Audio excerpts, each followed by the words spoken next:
economy. Just recently, under President Obama, the United States made a $60 billion arms deal with Saudi Arabia. It hopes to sell thousands of bunker busters to the United Arab Emirates. It has sold $5 billion worth of military aircraft to my country, India, my country, which has more poor people than all the poorest countries of Africa put together. All these wars, from the bombing of Hiroshima and Nagasaki to Vietnam, Korea, Latin America, have claimed millions of lives. All of them fought to secure the, quote, American way of life, end quote. Today we know that the American way of life, the model that the rest of the world is meant to aspire toward, has resulted in 400 people owning the wealth of half the population of the United States.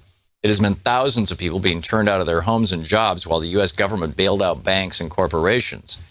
American International Group alone was given $182 billion in the bailout. The Indian government worships U.S. economic policy.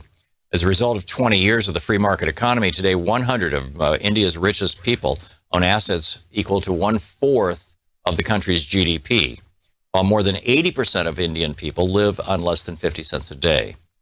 250,000 farmers driven into a spiral of death have committed suicide.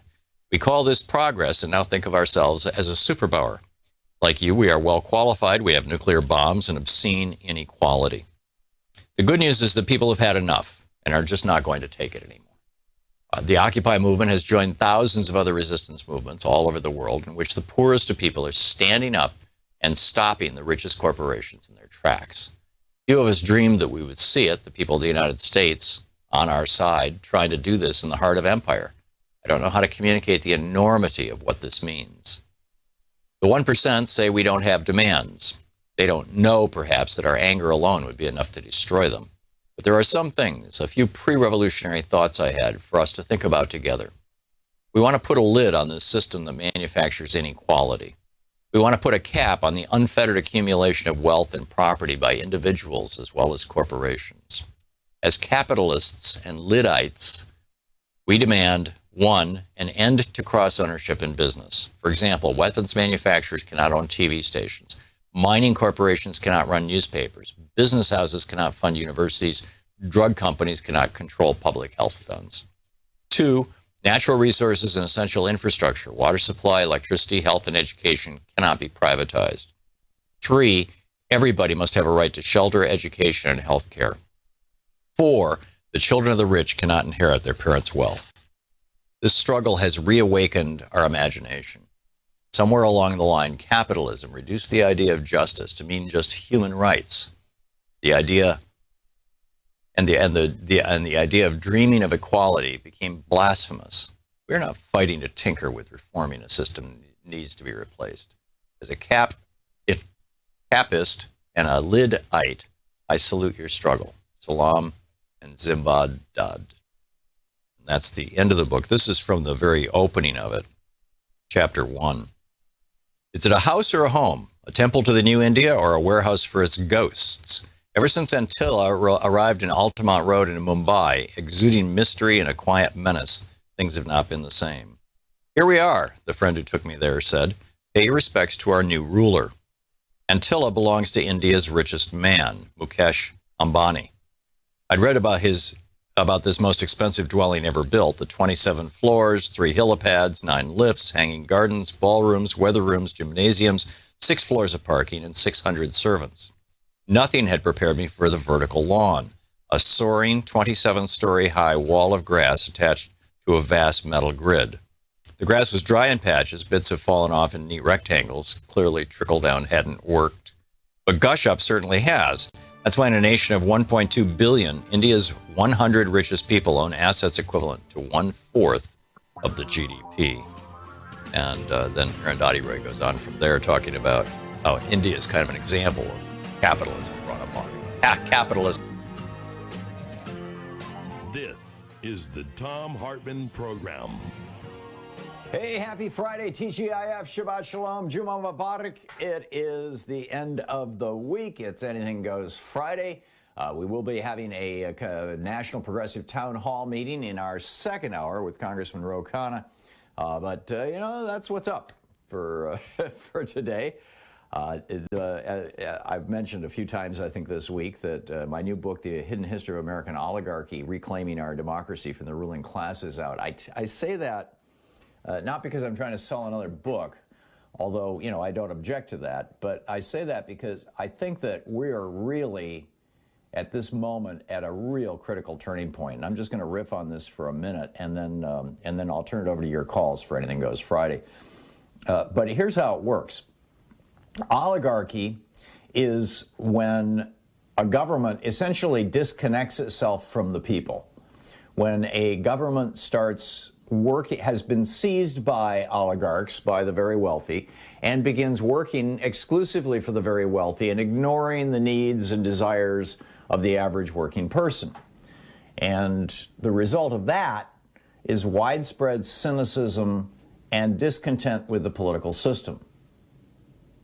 You know, follow along with this, right? So therefore, oligarchies are very unstable forms of government. The way that we know that America has become an oligarchy, we're in this little moment, like the South was in the late 1850s, like the entire country was in the late 1920s. We're in this moment. The way that we know that we've become an oligarchy is that the desires of the average American are not translated into legislation.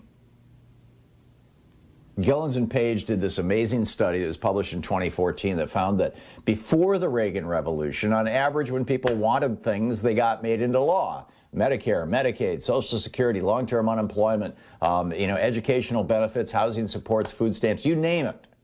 People wanted it, it got made into law before Reagan. Post-Reagan Revolution, what the average person wants gets ignored. And they're figuring it out. When Trump came along and said, oh, yeah, the game is rigged, right? I'll fix that. Don't worry. We're going to raise taxes on rich people. We're going to give everyone health care, and we're going to bring all those factories back to the United States. He was lying through his teeth, but what he was pointing out is that we are now an oligarchy. And weirdly enough, 70 million Americans put an oligarch in the White House. The result was predictable. But here's the problem. Oligarchies are unstable because they are not popular governments. In other words, they are not supported by the majority of people. By popular, I don't mean, opinion ratings. I'm talking about they don't reflect the popular desires, the desires of most people. And therefore, oligarchies typically within a single generation, and we're about 15, 20 years into this one in a big way, oligarchies typically flip in one of two directions. Either the people take back their government and the oligarchy gets overthrown. And that's what happened in the United States in 1860, although it took a civil war to do it. And that's what happened in the 1930s, although it took the Great Depression and World War II to do it. But and the will of an extraordinary leader like Franklin Roosevelt. So either the people rise up and reject the oligarchs and the oligarchy, or the oligarchs decide that the only way to protect their power and wealth is to turn the nation into a police state. And that's what you're seeing in Hungary right now. Poland is moving in that direction. Russia has gone in that direction. The Philippines are going in that direction. Venezuela has gone in that direction. Brazil is moving in that direction. Turkey has gone in that direction. Egypt has gone in that direction. Out of democracy into a police state. And we damn near went in that direction. Had Donald Trump succeeded in hanging out of the White House, we would be now entering a police state phase. And that's why it's so critical that we restore popular government. That is government that does what the majority of the people want. And the Republicans are fighting this tooth and nail, and so are a few of the Democrats. I mean, we saw this overnight in this big debate about the COVID relief bill. Oh, yeah, let's means test the thing. Yeah, okay, the Democrats went along with that. It's a crazy idea. Let's not give people $2,000. Let's give them $1,400. You add that to the $600, and, we can say it's $2,000. In England, they're giving people like several $1,000s every single month. And not just the United Kingdom. I mean, this is happening. Pretty much every developed country in the world is supporting their unemployed people through this crisis.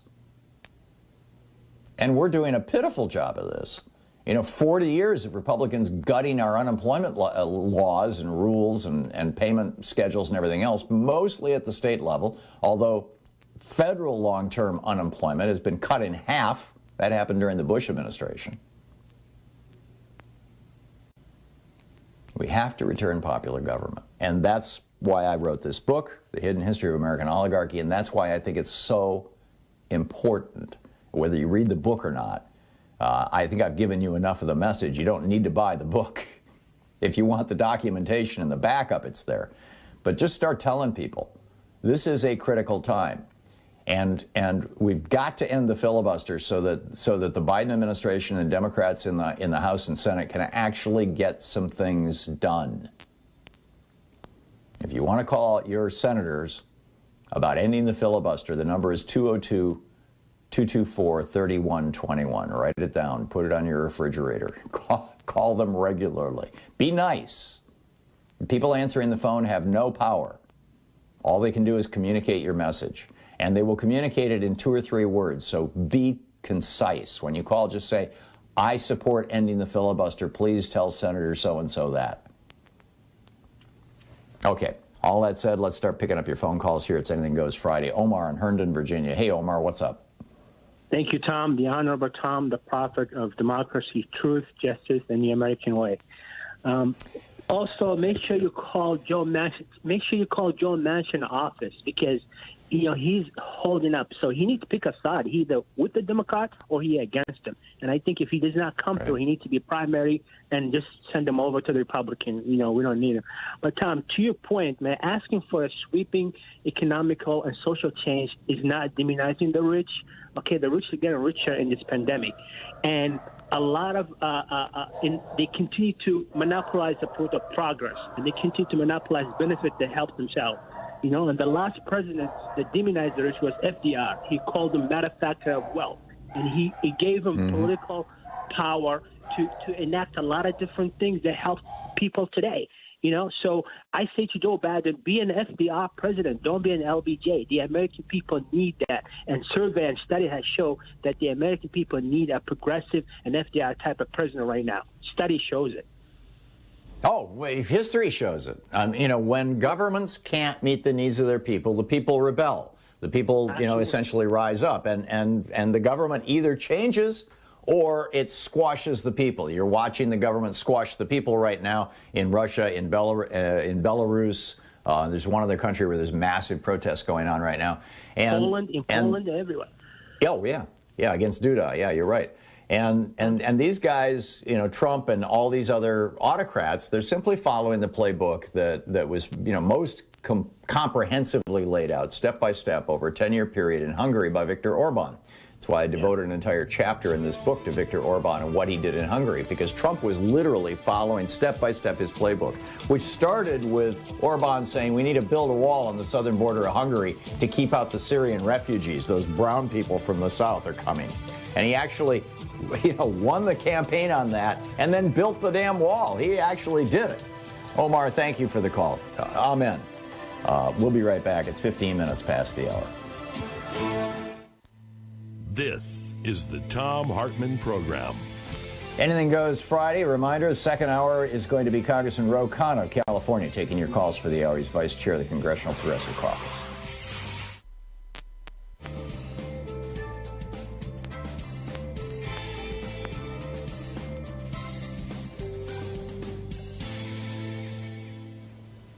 And welcome back. Donald in Portland. Hey, Donald, what's up? Good morning.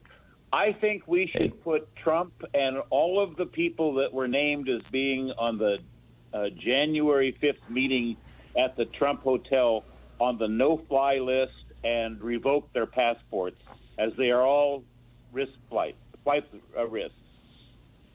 I think first we need to find out what the hell happened in that meeting, who was there, and whether they were actually plotting the overthrow of the government of the United States.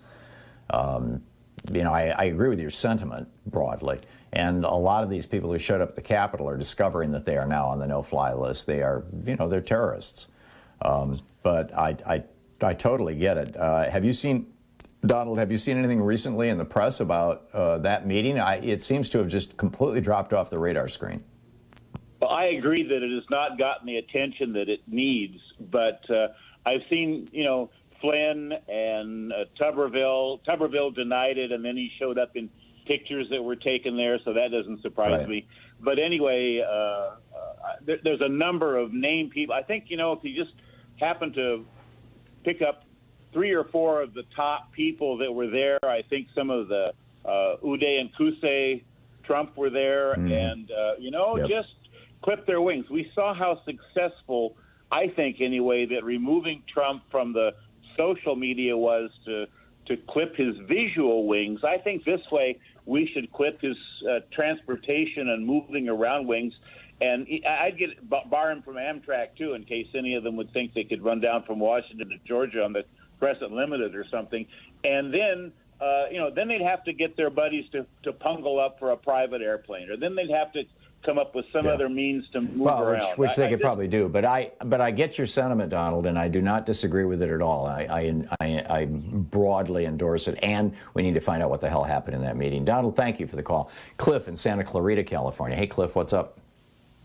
Hey now. Happy Friday to you. Thank you. Did you say ni hao? I said hey now. Oh, hey now. I thought you were saying hello in Mandarin. My sister-in-law is Chinese. Anyway, what's up, Cliff? If I did, it was purely accidental. All right, Tom, you and I know there's going to be many Democrats over the next 4 years. They're going to have many disagreements with President Biden, whether he's not progressive enough or whatever. And you and I discussed Tom Vilsack last week already. I mean, there's already an issue. And I expect this will be a recurring narrative. However, Tom, speaking for myself, if nothing else gets done that I'm totally on board with, the decision to stop our involvement in that catastrophe that is Yemen, it'll make it all worthwhile for me, man. That was just such great news. But now we need to help the people of Yemen, prevent further starvation and disease and poverty, and, help lift those people up. But I'm really thrilled at that decision. Yeah, I am with you, and I hope it actually stops the war. I mean, Saudi Arabia has vast resources, and there's lots of people willing to sell them weapons, and they may well continue the war. Biden is talking about we're granting basically official recognition to the government in Yemen, sending an envoy over there. I mean, there's things we can do to disrupt what Saudi Arabia is all about. And we can also start sending aid into Yemen. And I'm with you, Cliff. It needs to go. You've got millions of people who are literally starving to death as you and I are talking right now. Cliff, thank you so much for the call. It's coming up on 20 minutes past the hour. We'll be right back.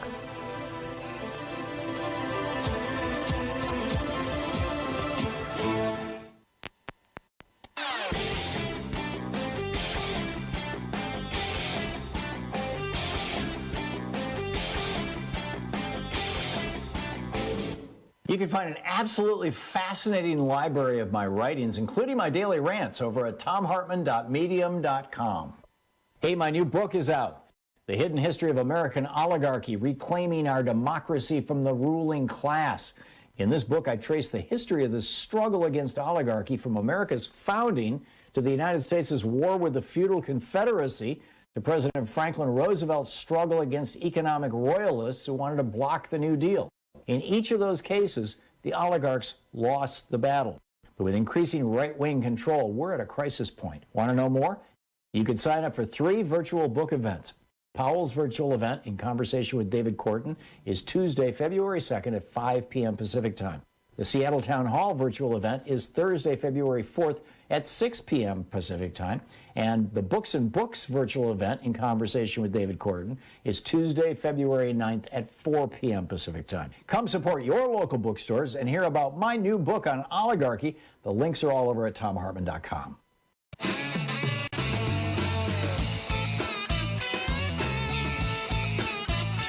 Welcome back. Anything Goes Friday here on the Thom Hartmann Program. And And let's see here, Jerry in San Francisco. Hey, Jerry, what's on your mind today?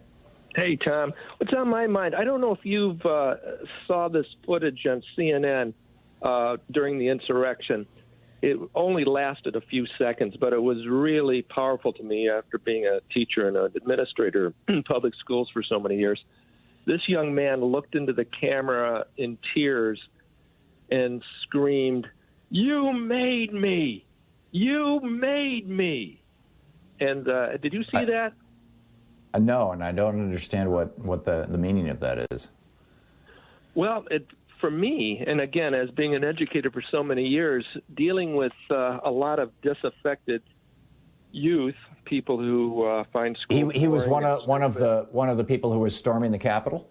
Right, except he wasn't storming. He was just standing in front of the camera. It was an amazing shot as these flags and people tripping over each other and people going up the steps. He was standing looking into the camera. And it just reminded me of so many young people who really are not connected to anything when they're in high school. I spent most of my years in high school. And going through life and just being suckers for consumer capitalism, for the belief that the individual does it all. You don't need anybody else. And certainly the QAnon conspiracy theories in general, yeah. Yeah, and it just makes you just ripe when you don't know, how your physical world works, understanding social relations, or being able to have enough knowledge to be able to enter the debate in humanities and that type of thing, so that you really get a sense of having that kind of knowledge that you're not going to be susceptible as much to that kind of thing. But we see so many kids sleepwalking through 13 years of school, and they just view it as when they get their diploma, it's like a vaccination that you'll never have to do this again, and that somehow that'll translate into cash, or that you've been in prison for 13 years and now you've been released and now you can start your life. And so it's just kind of a plea to adults to remind young people that really the main goal in your life is to create things of value, and that takes hard work and discipline. And no, I get it, and I'm totally with you, Jerry. There was a piece in today's Washington Post about a group called Parents for Peace. It's a little volunteer group of 10 people who are trained in how to deprogram people out of cults. And they're getting overwhelmed with calls from people who want to deprogram their kids out of QAnon. Jerry, I got to move along, but thank you for the call. Charlie in Madison, Wisconsin. Hey, Charlie, what's up? Well, I'm very exasperated by the media. And frankly, you missed this too, as far as I think, is this whole issue of whether the Senate voted on the constitutionality of an impeachment trial, when in actuality they only voted whether to table the argument till later. And that's correct. It's being quoted constantly as if they made that, and saying that the impeachment is therefore moot, and and it's constantly being referred to as. Well, no, it was 55 to 45, saying that or the way the press has been portraying it, it was 55 to 45 saying that it is constitutional to have this trial after the impeachment has happened. You're right. It was a procedural motion by and large that shot the whole thing down. But I think the insane irony of it, Charlie, is that Trump was impeached while he was still in office. And the House was ready to present that to the Senate for a trial. And Mitch McConnell said, no, let us wait 2 or 2.5 weeks until Donald Trump is no longer in office, and then we can have the trial. And then so they waited, because Mitch McConnell was running the Senate at the time. So they waited a couple of weeks. Trump leaves office. They start the trial. And then Mitch McConnell comes forward and says, he's not in office anymore. We can't have the trial because he's not in office. It's insane. Yeah, I agree, but still, it's being quoted in as if they voted on the constitutionality. Constantly, it's being referred to when they try to say that the impeachment is going to be moot. Yeah. No, it wasn't. It was not. I mean, this was basically, which side are you on? What's the old song? Which side are you on, boy? you know, the old union organizing song. And it's the question, you know, are these Republicans in the United States Senate on the side of Donald Trump, a criminal, and a president who's been impeached twice, a man who told over 30,000 lies while he was in office, a man who led an attempt to bring down the republic and install a strongman dictatorship instead of a democratic republic? Are they on that side? Or are they on the side of America, on the side of 240 years of more or less democracy, you know, sort of gradually getting better over the years, step by step? You know, and 45 of the 50 Republicans in the Senate said, no, we're on the side of the fascists. We're with them. And I think that that's just horrifying. Charlie, thank you for the call. We'll be back with more of your calls on Anything Goes Friday here on the Thom Hartmann Program. Talk media for the rest of us.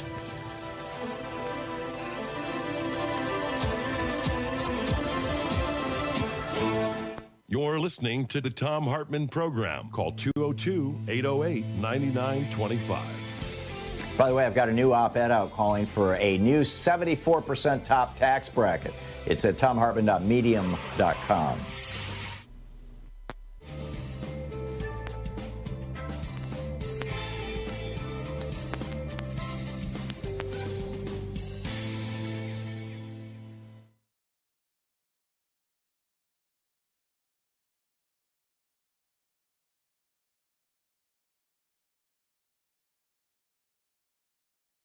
Thom Hartmann here with Thom Hartmann University Book Club. Today we're reading from Unequal Protection, How Corporations Became People and How You Can Fight Back. This is from page 218. The subhead is, If Corporations Are Persons, Why Aren't There Crimes in the Crime Statistics? Every year, the Federal Bureau of Investigation issues a press release on its Uniform Crime Reporting Program, which determines the nation's crime index. It reports crimes by persons, which excludes, strangely enough, corporate persons, even when the corporations have been convicted of felonies. In its entire history, the FBI has never issued a report on crimes by corporate persons, although its reports on crimes by human persons are well-researched and well-publicized. The upshot of this is that when you ask people how most money and property are stolen, or how most people are killed, they think of burglars and muggers and bank robbers and crimes of passion. They think of human persons. The reality, though, is that more money and property are stolen by or lost to corporate criminals than to human criminals. Russell Mochaber's corporate crime reporter noted that in 1998, when the FBI estimated robberies and burglaries at almost $4 billion, the cost of corporate crimes was in the hundreds of billions, as it is every year.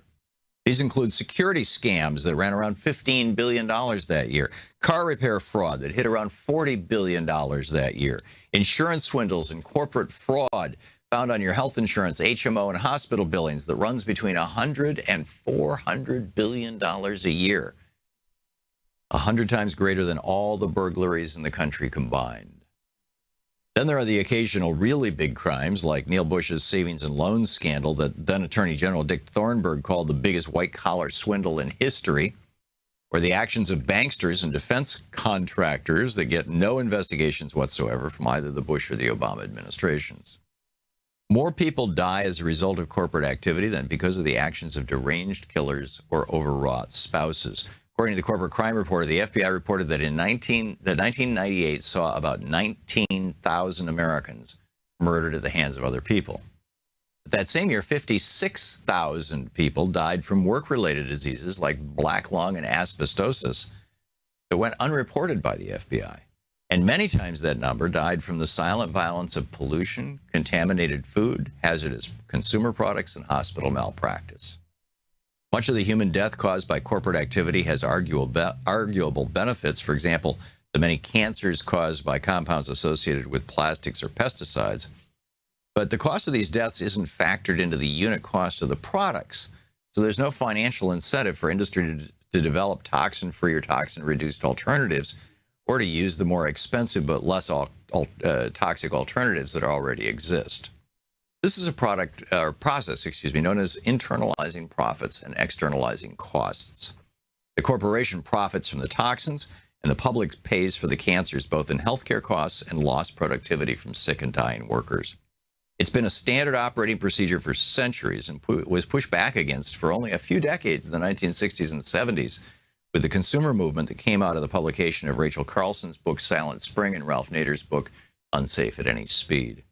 Since the Reagan administration, however, dumping externalities on the public has become a common and accepted practice across the business spectrum. One of the easiest ways to do it is to simply move the toxin producing or toxin using factory or process to a country with lax environmental and labor laws like China or Vietnam, so that not only are labor costs lowered, but more importantly, the cost of dealing with externalities like workmen's compensation from injury and exposure and toxic emissions and death in the workplace, so that all those costs drop to zero or close to it. And then there are the big mistakes. In 1998, one of America's largest meatpacking companies replaced a refrigerating unit on one of its processing lines. Shortly thereafter, the detectors it had in place on the line to look for the deadly cold-loving bacteria like Listeria monocytogenes started to react, indicating high levels of bacterial contamination. The company's response was immediate.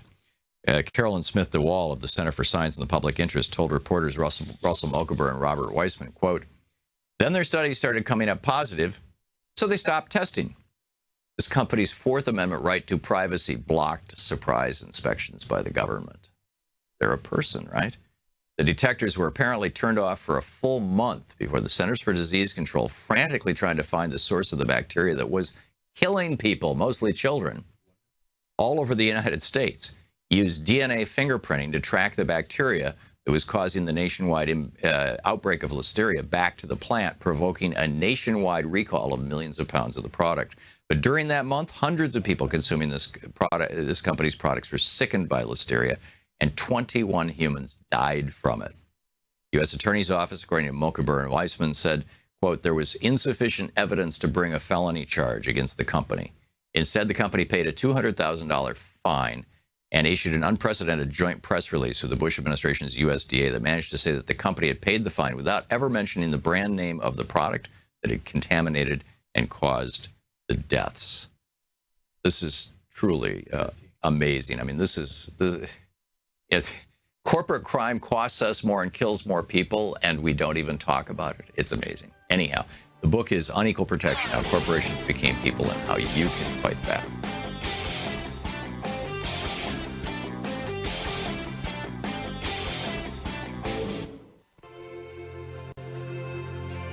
On the Science Revolution this week is Dr. Michael Mann on the new climate war. He shares how fossil fuel companies have waged a 30-year campaign to deflect blame and responsibility and delay action on climate change. Dr. Eric Feigelding drops by, warning us the coronavirus could be a thermonuclear pandemic. He'll also talk about the new COVID variants and what he would do differently. Severine Fleming from Greenhorns is here about food security, regenerative agriculture, and the hidden value of local food.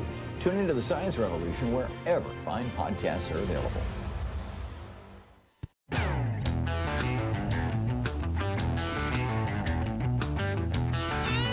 Welcome back to Anything Goes Friday here in the Thom Hartmann Program. And William in Long Beach, Washington. Hey, William, what's up?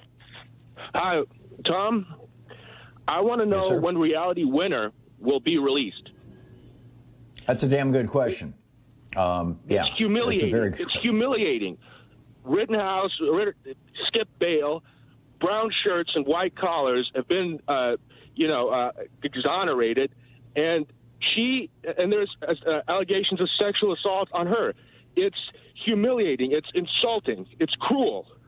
This should have been the first order of business on Biden's agenda. I mean, this was the original anti-Trumper. Her efforts, streamlined the way for the Mueller report. You've read so much. I've read it, and person should not be, not only not have to endure, but not be humiliated after the fact by watching all her efforts thrown down the drain.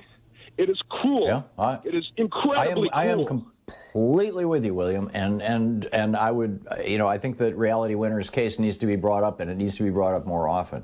Thank you very much. Amen. I'm sorry. There's a slight delay here. We'll continue the conversation. Mike in Lomita, California. Hey, Mike, what's up? Hey, Tom. Just wanted to drop my 2 pennies worth in on that conversation from earlier the week about what is freedom. And I see it as freedom to do what? Because without responsibility, it's either license or even anarchy. And I think the best illustration for that I've experienced is in how football is played in Britain and in the United States. Now, they're basically the same game, except a while back in America, we legalized the forward pass, and American football, of course, it stops every few seconds.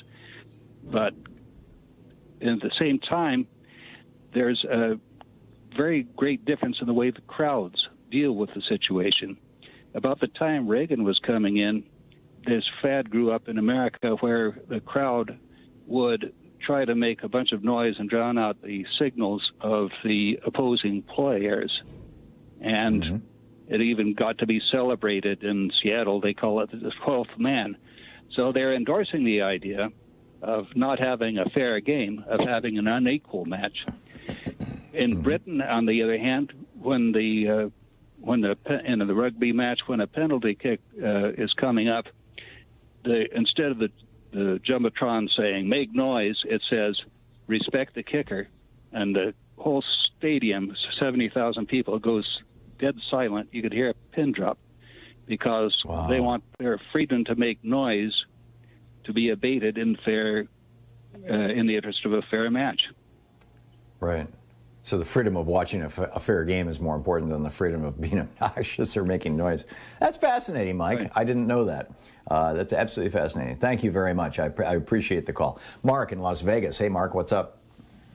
Hi, yes. 1 second. I'll take it right off the... Mark, you need to get much... There you go. Okay, what's up? I'm doing it right now.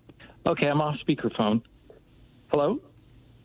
You are on the air, Mark. I'm going to put you back on hold so that you can work that out with Joyce. Michael in Calvert County, Maryland. Hey, Michael, what's on your mind?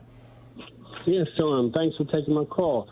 Hey, Tom, I'm calling because, number one, I heard a guy talk about he wished first thing Biden do was one thing, but I would wish that Biden, when he came in, I appreciate what he's doing as far as the money and everything, but I really wish that he had some way of having the government to check the hospitals. I as a black man, this disparities of the deaths with the COVID-19. I went into my doctor's office not too long ago, and I see when I go into the doctor's office and I see Fox News on, I panic. It's just that I feel like I wish that Biden would find a way to have these hospitals checked.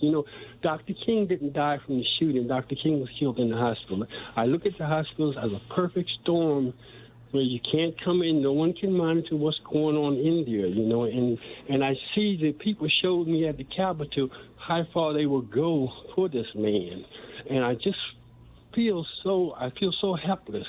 I've seen a man coming for 4 years, and part of his last years when he weaponized this virus for a year, he bragged on they had good genes. Certain people had good genes, certain people didn't. We went through a civil war, we went through restoration, and we went to the rights, human rights. But I see all this going on like it's all three going on at one time. I see people like there was a part about a store in Florida where someone went in and the cashiers, all of them didn't have masks on. They talk about the civil war that's going on, but Tom, the civil war is on. When I see you walking out here and you come in place and you're refusing to wear masks, I see you carrying a weapon. I don't care who you are. I see the weapon. Yeah. I look at Well, and under the law, that if you breathe, if somebody's breathing on you without a mask, that could be considered and should be, in my opinion, considered assault, Michael. Yes, Tom. And Tom, I just want to say this. Also, in the past when they had hangings, when they were hanging us, they would come and they would have social gatherings, take pictures, even take parts if necessary. I look at I've seen the pictures. What is the difference between that and like this Super Bowl and stuff that we're doing now where people are just deliberately, this ex-president, he just took his people He took them to where our Native Americans was. He took them to Tulsa. He took them to the worst places we wanted them to be. And he would take them there. He spread that virus. Well, of course, everybody knows that. But, Tom, I thank you for taking my call, but I just wish that we had some kind of way to check into these hospitals. Because, and they tell, they tell us no one has died since the vaccine, but they was telling us also they're not saying that. Right. Right. No, the vaccine reduces your probability of dying. So, but Michael, it's a tough one. It's a really tough one. In fact, let me toss this to Kenyatta. Maybe he has some thoughts on it. Michael, thank you for the call. Kenyatta, you're on the air in Los Angeles. Thank you. I really don't have any thoughts on that particular issue because I was actually calling to go somewhere else, and I'll be as go for it as possible. I have a thought about the impending impeachment trial. I agree with it. I think that it should happen, but I have a concern, and that concern is that, Donald Trump has quoted P.T. Barnum many times with regards to I don't care what they say about me as long as you spell my name right and things like that. And, he's been essentially silenced by the media. And I think that this is going to give him a great big microphone. I can see the gaggles after the trials, and this is going to give him exactly what he wants. Since he's left office, there isn't a day that goes by that the media isn't talking about him. And what I would like for him to do and the media to be complicit in is for him to just go away and disappear in oblivion forever. That's my comment. And then I had a question for you. My question is, but why is if I can push before we have a minute or so here, Kenyatta. If he were to just go away, if we were basically to say, okay, we're gonna, like who was it? The former governor of South Carolina said, why don't you just move on, right? If we were to do that, it basically says to any future president who wants to try to overthrow the American Republic, don't worry, you'll get away scot-free. If we just do what Nikki Haley said. No, and Tom, I understand that, and that's the conundrum. As I mentioned, I absolutely support. I mean, the impeachment. He deserves it, right. and hopefully he'll be convicted. But I'm just saying that at the same, it's a dual-edged sword, is what I'm trying to get at. I feel the same way. So we're down to 1 minute, Kenyatta. What's your question? My question is this: if Donald Trump, and he was guilty of inciting an insurrection, there are laws all over the United States where if you are the getaway driver in a bank robbery and someone gets killed in that bank robbery, you are an accessory to murder. I'd like to know why Donald Trump isn't being brought up on murder charges. I agree. And in fact, one of the people that Donald Trump executed a couple of weeks ago was literally the getaway driver. He, had nothing to do with the murder. And Trump is complicit not just in the 5 deaths in the Capitol, but also in the deaths of hundreds of thousands of Americans. I've been working on an op-ed about this. Donald Trump, mass murderer. I laid it out. How on the whole April 7th thing. I think he should be held to account for it, and we need to hold a trial for mass murder. It's a terrible thing. Kenyatta, you always cut right to the essence of it. I appreciate it, and I love reading your stuff over at opednews.com. Thank you so much for the call. It's 45 minutes past the hour. We'll be right back with more of your calls on Anything Goes Friday. Heads up in about 15, 20 minutes. Congressman Khanna will be taking your calls, too. Stick around. You're listening to Thom Hartmann. Visit thomhartmann.com for audio and video archives. It's Anything Goes Friday on the Thom Hartmann Program. Talk media for the sane among us. Yes, there's still some of us here.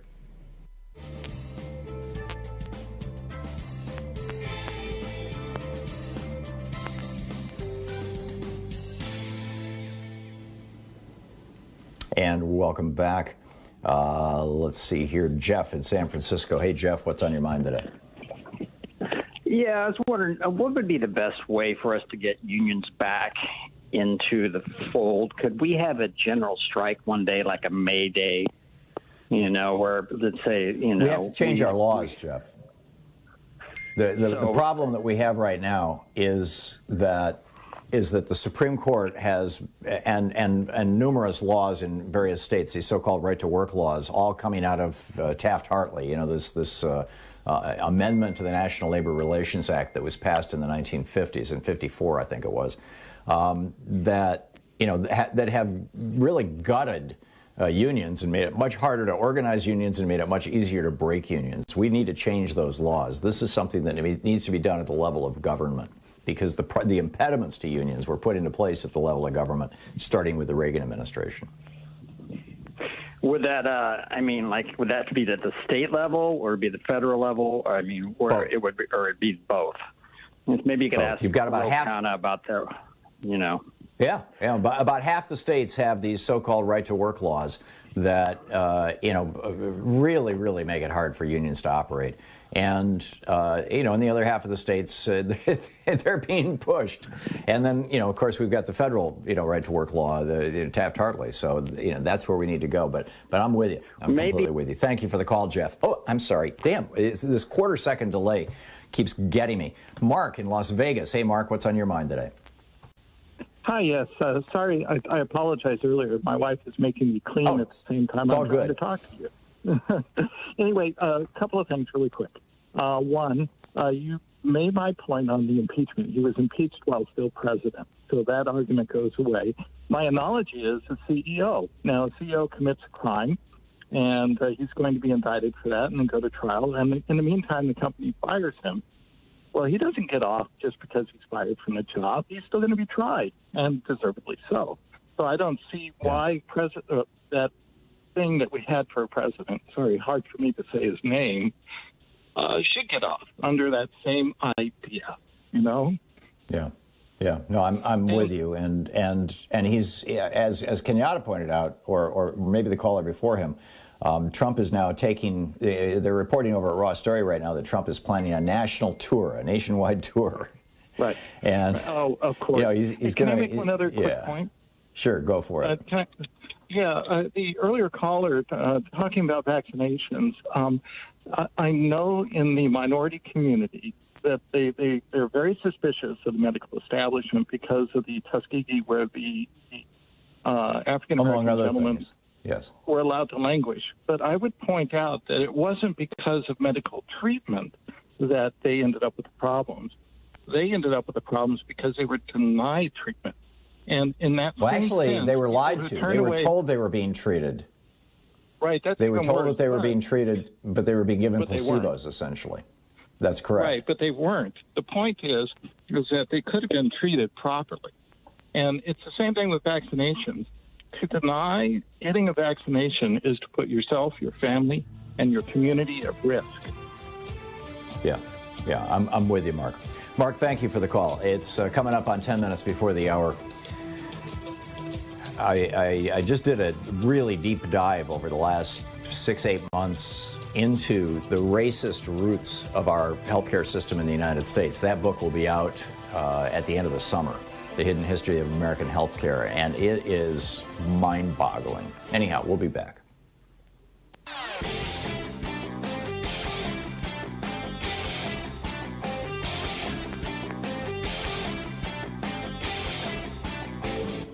Hey, my new book is out, The Hidden History of American Oligarchy, Reclaiming Our Democracy from the Ruling Class. Want to know more? The links are all over at thomhartmann.com. So what makes Trump supporters Trump supporters?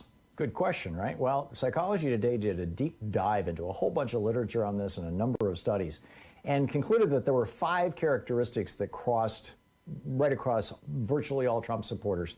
And I do a deep dive on these on our video over at thomhartmann.com for the supporters of our program today. But here's essentially what it says. Number 1, they are authoritarians, by and large authoritarian followers. They want a strong father figure to make them feel safe. Number 2, social dominance orientation. They believe in a caste system and they think they should be in the top caste. Number 3, prejudice. They view people of other races poorly. Number 4, intergroup contact. Most of them have never experienced significant contact with people of another race or people, deeply different than them. And number 5, relative deprivation. They feel like they've been screwed. They're not sure why. And Trump tells them, oh, it's those brown people. It's all over at ThomHartmann.com. Welcome back to Anything Goes Friday. And Charles in Miami. Hey, Charles, what's up?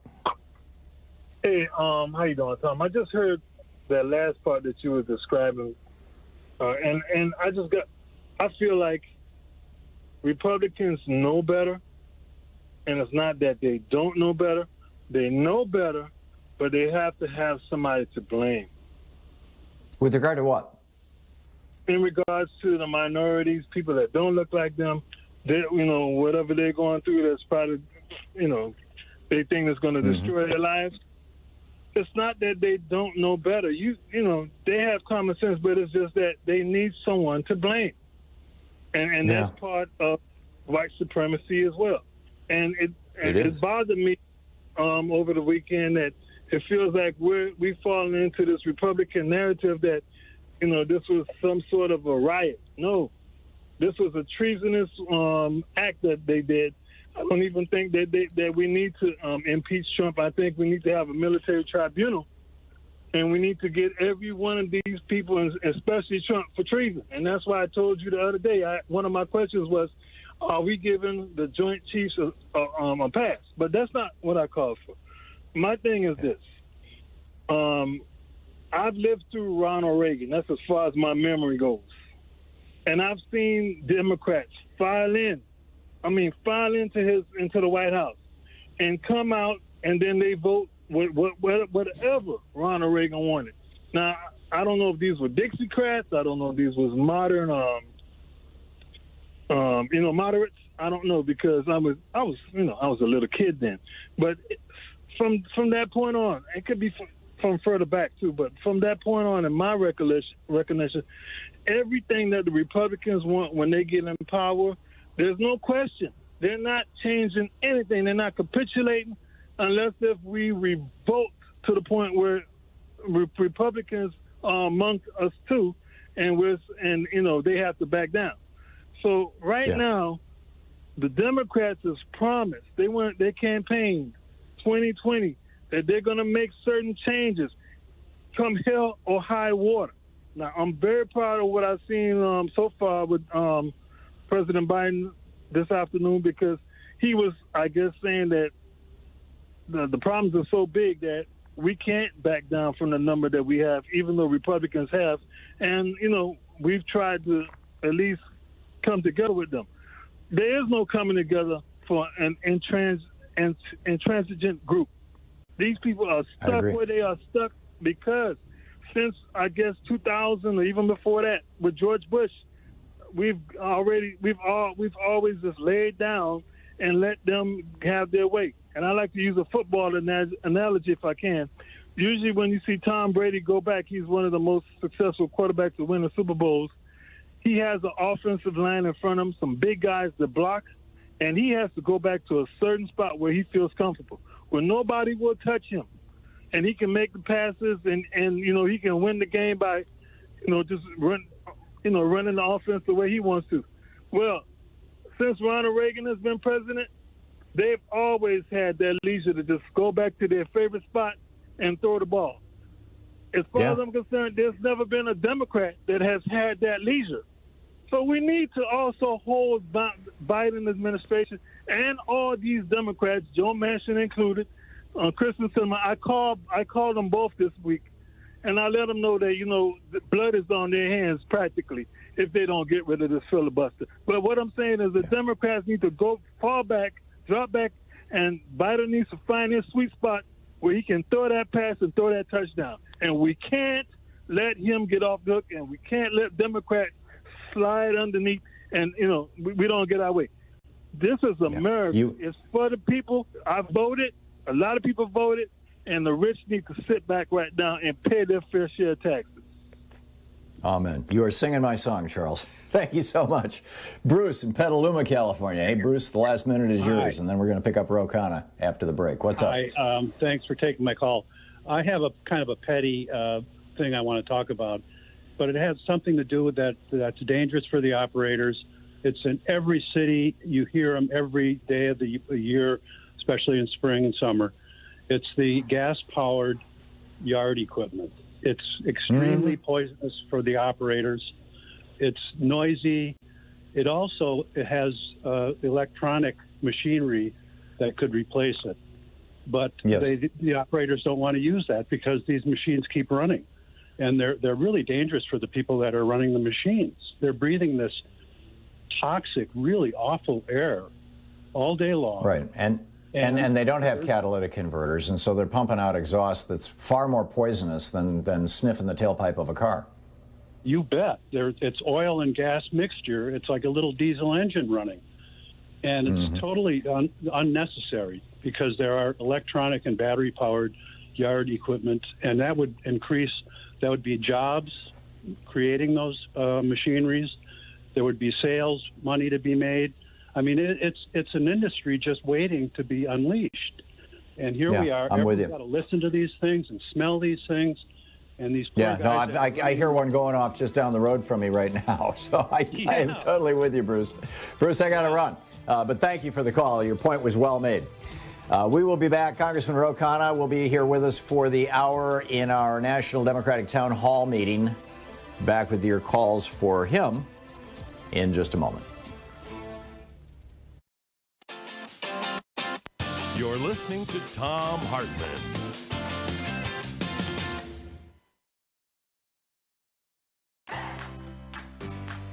These companies support the Thom Hartmann Program. They are CB Distillery, CBD for sleeping. More info at cbdistillery.com, code TOM. The Clean Phone Pro, phone sanitizer and charger. More info at thenewdealshop.com. Plexiderm, real science, real results. More info at plexiderm.com, code TOM. ExpressVPN, the VPN that just works. More information at expressvpn.com/Tom. Gabby takes the pain out of insurance shopping. More info at gabby.com/Tom. HelloFresh, the #1 meal kit delivery service. More info at hellofresh.com, code TOM. And Superbeats, heart chews for heart healthy energy. More info at superbeatsradio.com/Tom.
Welcome to the Thom Hartmann University Book Club. We're reading today from The Last Hours of Humanity, Warming the World to Extinction. This is from chapter 4. It's titled The Clathrate Gun. The deepest place on Earth, the deepest part of our oceans, is a massive canyon in the West Pacific called the Mariana Trench. More than 35,000 feet deep, the pressure of the water is 1,000 times that of the surface of the ocean. At that depth, a normal submarine would collapse like a paper bag. There's very little life there, and what does live is adapted to cold, pressure, and darkness like nowhere else on Earth. The first man to dive solo to the bottom of the Mariana Trench was filmmaker James Cameron. A lay expert on the oceans, in part from his work making the movie Titanic, Cameron designed, funded, built, and in 2012 navigated his own submarine, the Deep-Sea Challenger, into these icy depths. To say that James Cameron understands the ocean in a way that few other human beings ever could would be an understatement. From shallow dives to the deepest place on Earth, he knows the seas, and he knows about their methane clathrates. As he told me earlier this year, quote, "The bottom line is that given the number of species expected to die off in the next century just due to climate change and the other effects of our industrial civilization, We are already in the middle of a mass extinction event equivalent to the lesser ones in paleo history, such as the KT extinction that took out the dinosaurs. So the Homo sapien isn't a species that's currently endangered.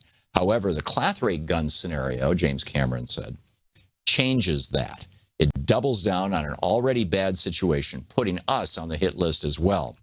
Not literally, because some people probably will survive in highly artificial environments, meaning the species will perish, but the vast majority of humanity will perish. Cameron added, with a metaphor worthy of his brilliant Avatar movies, we're talking about the survival of our kids. We collectively are playing Russian roulette.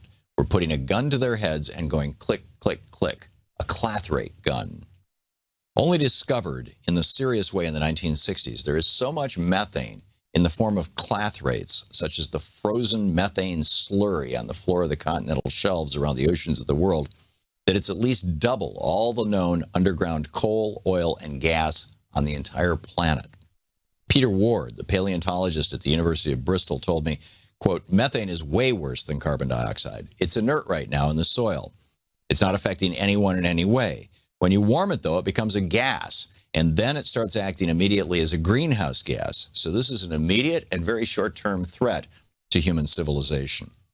For the last decade, a joint U.S.-Russia research team out of the International Arctic Research Center at the University of Alaska, Fairbanks, has been exploring the East Siberian Sea.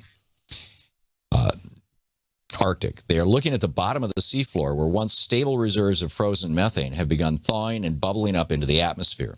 Dr. Igor Semeletov told the research team in 2011. He told the British newspaper, The Independent, about what he found that year and the scope of the impending methane problem. Quote, earlier we found torch-like structures like this, but they were only tens of meters in diameter. This is the first time that we found continuous, powerful, and impressive seeping structures more than 1,000 meters in diameter. It's amazing, end of quote. Amazing academically, that is. Horrifying for those of us who call planet Earth home. 1,000 meters is a kilometer, so this is one massive single methane leak, and it's a bit more than a half mile in diameter. And it is just one of many. Dr. Semeletov added, quote, I was most impressed by the sheer scale and high density of the plumes. Over a relatively small area, we found more than 100, but over a wider area, there should be thousands of them, end quote. Those sites would have been familiar during the Permian and other extinctions as well. As Paul Wignall explained to me, the significant thing about methane is it's a very effective greenhouse gas, so it causes global warming. Once you trigger warming, if you release methane, it's in positive feedback. It gets warmer and warmer as you release more methane into the atmosphere. So we think of this as a big part of the Permian extinction at that time. This is very rapid warming. Charles Dickens, who had proposed the methane link to the Permian mass extinction, told me, we know that in the bottom of the seafloor, large parts of the ocean margins have methane in a solid phase. And what happens when you change the temperature, it can melt this frozen methane phase. He added, the idea is that during some of these extinction events, we have some triggering that forces the ocean temperatures to warm, and then that melts the solid methane phase, which turns into gas and goes into the oceans and atmosphere. Paleontologist Michael Benton concluded, quote, the risk is runaway greenhouse, which is when the self-correcting mechanisms cease to kick in, and you heat by a little bit and you release methane. That then causes excess heating and you release more methane, and so it goes on. It's believed at the end of the Permian 250 million years ago, this kind of runaway greenhouse gas exacerbated the effect, making it, the Permian mass extinction, an awful lot worse. By 2010, it was said that 8 million tons of methane emissions were being released into the atmosphere every year. But researchers believe that, too, is an underestimate. More recent studies have shown a far more rapid increase in methane, CH4 concentration in the atmospheres. In the last 2 centuries, the amount of methane in the atmosphere has increased from 0.7 ppm to 1.7 ppm. That's the largest known increase in the history of the planet. The book, The Last Hours of Humanity.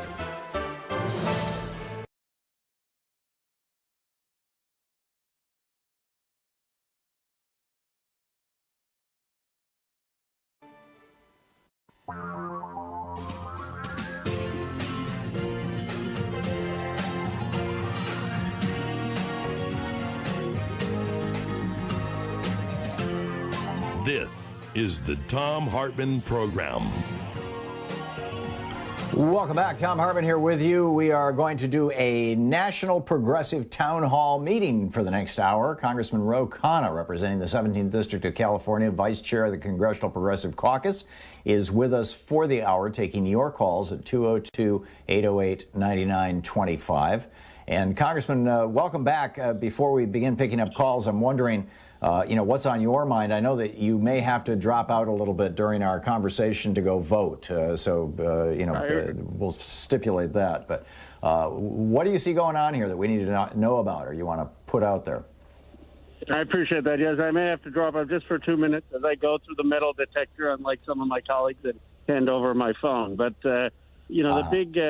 the big issue right now is the COVID relief bill, which is just passed the Senate, the budget reconciliation, but it didn't have the $15 minimum wage. And for some of us in the Progressive Caucus, that is unacceptable, that we need to do more than just provide people with a check. That obviously is necessary.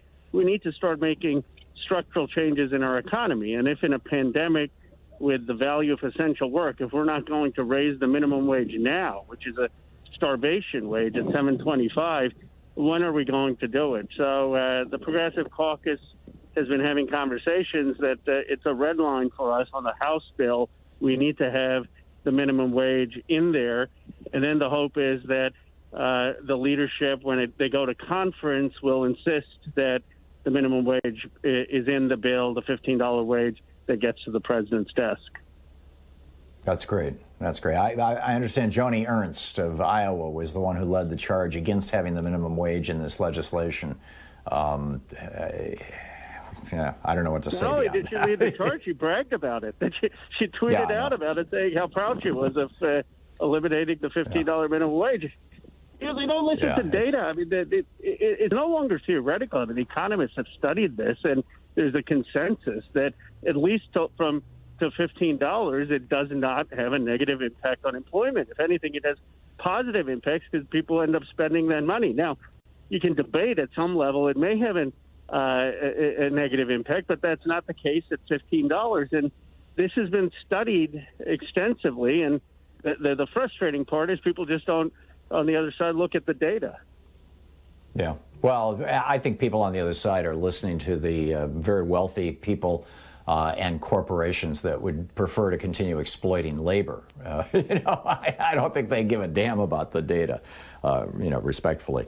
But anyway, shall we pick up phone calls? Yeah, that would be great. Okay, let's do it. Dave in Sarasota, Florida, you're on the air with Representative Khanna. Hi, Tom and Representative Khanna. Great job you guys are both doing. My question is for Representative Khanna. Has the House passed the Social Security 2100 Act? And I was wondering if it was possible to add amendments to it if it hasn't passed. And the reason why I was asking that is I know the Republicans wouldn't pass a true lockbox act, so you guys could add an amendment that says there will be no changes to the benefits or eligibility age for Social Security recipients until the money borrowed from the trust fund is paid back in full. That's an interesting idea, and we passed it as you know last Congress. We have not passed it now, but clarifying that there's going to be no issue with the benefits and having that language make sense. I mean, obviously, there wouldn't be if we have the scrapping the cap on the payroll tax, which is what we would do. That people over $250,000 should still be paying tax on their additional income. But we should make that clearer, and it's something that we can add as a possible clarification when we do take it up later this year. John in Long Beach, Mississippi, you are on the air with Representative Khanna. Representative Khanna and Thom Hartmann, thank you very much for taking my call. I do appreciate it, and I appreciate your program. My question is very simple. Joe Nemeth is on TV advertising for Medicare, saying we can get free medical, free this, free that, and then of course we'll get a kickback of $140 if we qualify through our Social Security. My question is this: what does Social Security have to do? What does our retirement at our age have anything to do with medical, with our medical program? John, my understanding is it's completely separate. I mean, there's Medicare, and that's a program, and then you get your Social Security benefits regardless of that. I don't know if you're talking about Medicare Advantage advertising, That's what he's talking about. Yeah, but I can't see an argument for why it would affect Social Security off the top of my head. I mean, Tom, I don't know if you have a sense of why the way it works is when you go on Social Security and Medicare, you can have the $100 or $200 a month, depending on your income level, cost of Medicare deducted from your Social Security automatically. And with Medicare Advantage, this scam program that the Republicans introduced in 2005, Medicare Part C, supposedly, which is not Medicare. It's private insurance from private corporations. And because they retain the right to throw people off coverage, to deny coverage, to hit people with surprise billings, a lot of people, elders get into this, and it's really hard to get out of Medicare Advantage and get back into Medicare. Once you've gone into Medicare Advantage, you're kind of locked into this corporate system. And then as you get older and sicker, you really get screwed. And because it's so profitable, these companies are saying, well, and you won't have to have deductions from your Social Security to pay for Medicare. Oh, and we can even give you money back, and we'll pay for hearing aids, and we'll pay. And they give you all this peripheral stuff. But if you get sick and go to the hospital, you can get hit with thousands of dollars in hospital bills that you wouldn't get if you had a good Medigap plan and just regular normal Medicare. Yet a little over a quarter of all Medicare recipients have bought this sales pitch, which they're aggressively pushing. And the result is that the Medicare fund pays a hell of a lot more per person for Medicare Advantage by reimbursing these insurance companies for all their expenses.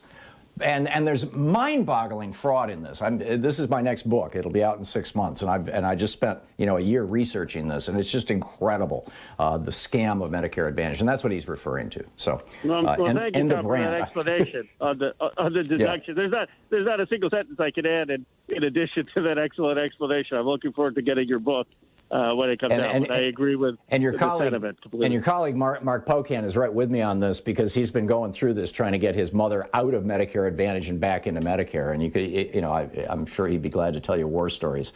But back to our phone calls, okay? David in Columbus, Ohio, you're on the air with Congressman Khanna. Congressman, 1 minute to the break. How can we build on the last election? The Georgia election should prove that grassroots organizing and door-to-door efforts are superior, and that we can push forward and battle through such horrible problems in Georgia. We should do it in Ohio and other states, because Portman's going to retire. So we need that kind of direction. What's your opinion?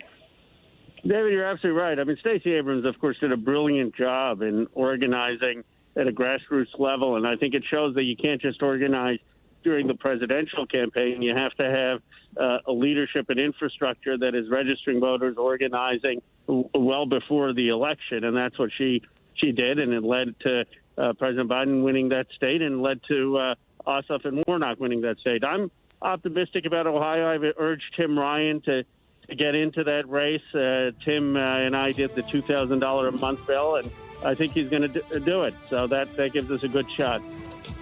That is great. Tim and I both addressed an audience in Los Angeles a few years ago and had dinner together. He seems like a decent guy. He really Congressman is. Khanna, yeah, he really is, and a meditator, as am I. Congressman Ro Khanna is with us for the hour, taking your calls in our National Progressive Town Hall meeting. We'll be back with your calls for him in just a moment. This is the Thom Hartmann Program. 15 minutes past the hour, your media support group for We the People. Stick around. We'll be right back.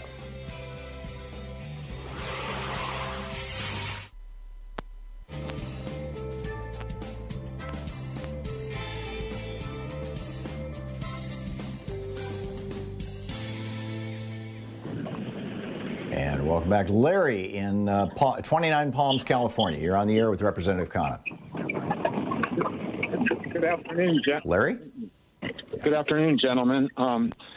One of the things that I'm really concerned with is the electoral college. And the reason I say this is because if you look, Trump is going on a nationwide campaign tour. And if we make it so he can't be reelected, it'll be his kid. But he's going to start campaigning now. So I would think that getting rid of the electoral college has to go at the top of the list, because the more people that vote, the Dems win. The less people that vote, the Republicans win.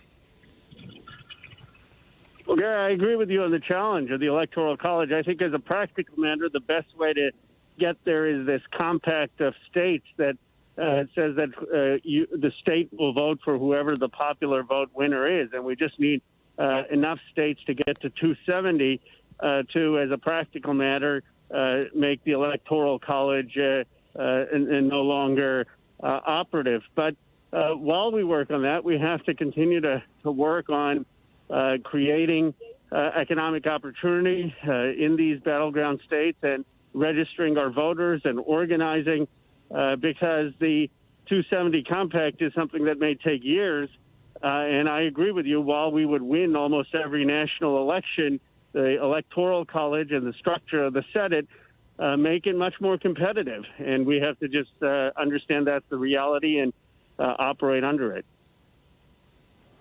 Has there been any discussion in the Progressive Caucus about doing what the GOP did back in the late 70s, early 80s, which is identifying and targeting a half a dozen low population states where media costs are low and just going in and flooding the zone basically to try to flip red states blue?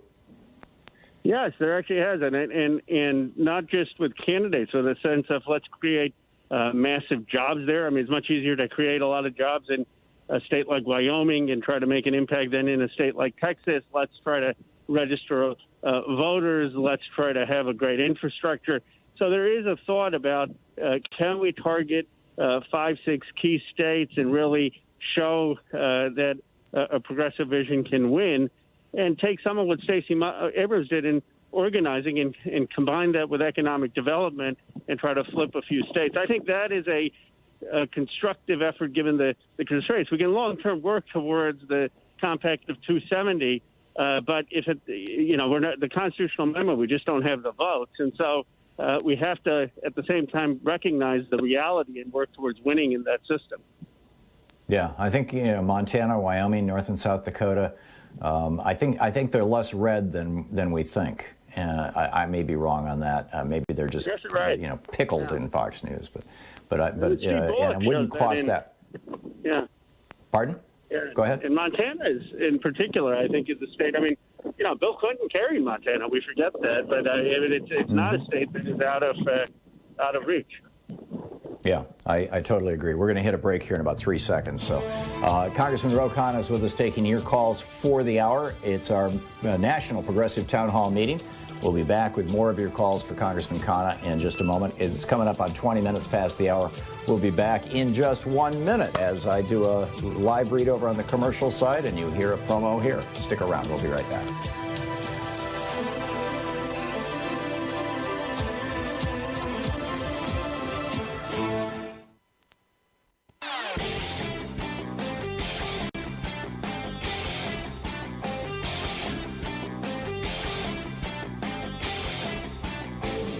You can find an absolutely fascinating library of my writings, including my daily rants, over at thomhartmann.medium.com.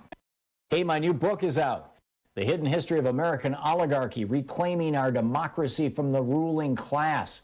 In this book, I trace the history of the struggle against oligarchy from America's founding to the United States' war with the feudal Confederacy to President Franklin Roosevelt's struggle against economic royalists who wanted to block the New Deal. In each of those cases, the oligarchs lost the battle. But with increasing right-wing control, we're at a crisis point. Want to know more? You can sign up for 3 virtual book events.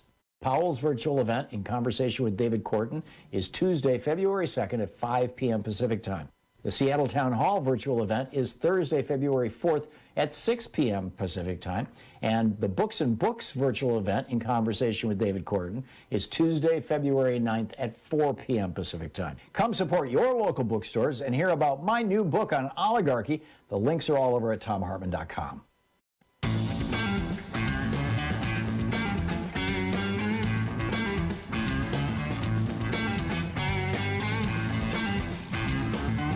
And welcome back. Congressman Ro Khanna taking your calls for the hour. And Chris in Humphrey, Arkansas, you are on the air with Congressman Khanna. Hello. SBIR, Small Business Innovation and Research Grant, was destroyed by the Tea Party in 2011. Am I going to see that restored in my lifetime?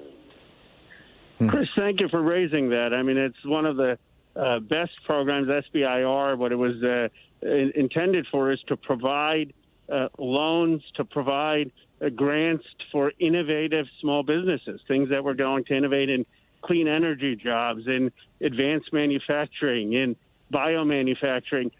This is the type of productive investment that not only helps communities create jobs, but is competitiveness, helps our competitiveness. And so my view is we need to focus on that kind of investment in the reindustrialization of America and helping create new businesses in America. And I do think that the Biden administration is going to have a bold proposal to increase not just SBIR, but the SBA more broadly in small business loans. Barry in Montague, Massachusetts, you are on the air with Representative Khanna. Hi, I'm just calling because I'm curious. I've read reports about President Biden signing in oil leasing agreements for drilling off of the coast, and there's supposedly like 21 leases that he endorsed really early on, and I'm very curious as to what is going on with that, and why would. Oop, I'm sorry. I thought he was done. I'm happy to look into that and get you an answer. I'm going to be chairing the Environment Subcommittee of Oversight. I'm aware that he has banned the drilling on federal property, as he said he would, and he has made sure that he's canceled the pipeline. But I hadn't heard about the leases you're referring to. I don't know, Tom, if you have, but I'm happy to look into that and get you an answer. I'm happy to get you an answer. Details. Great. Judy in Raleigh, North Carolina, you are on the air with Representative Khanna. Hello, afternoon, Representative, and Tom, thank you so much for taking my call. So my issue is that 53 women are murdered every month on average in the United States. 57% of mass shootings involve intimate partner domestic violence, current or former. When after COVID will the Violence Against Women Act be reauthorized, and are you looking at studying violence against women? Because 1 in 6 women is a victim of sexual assault. And in a study done by the National Crime Victimization Survey, they have numbers that 600 women a day are either raped or sexually assaulted in the U.S. Well, Judy, thank you for sharing those very sobering statistics.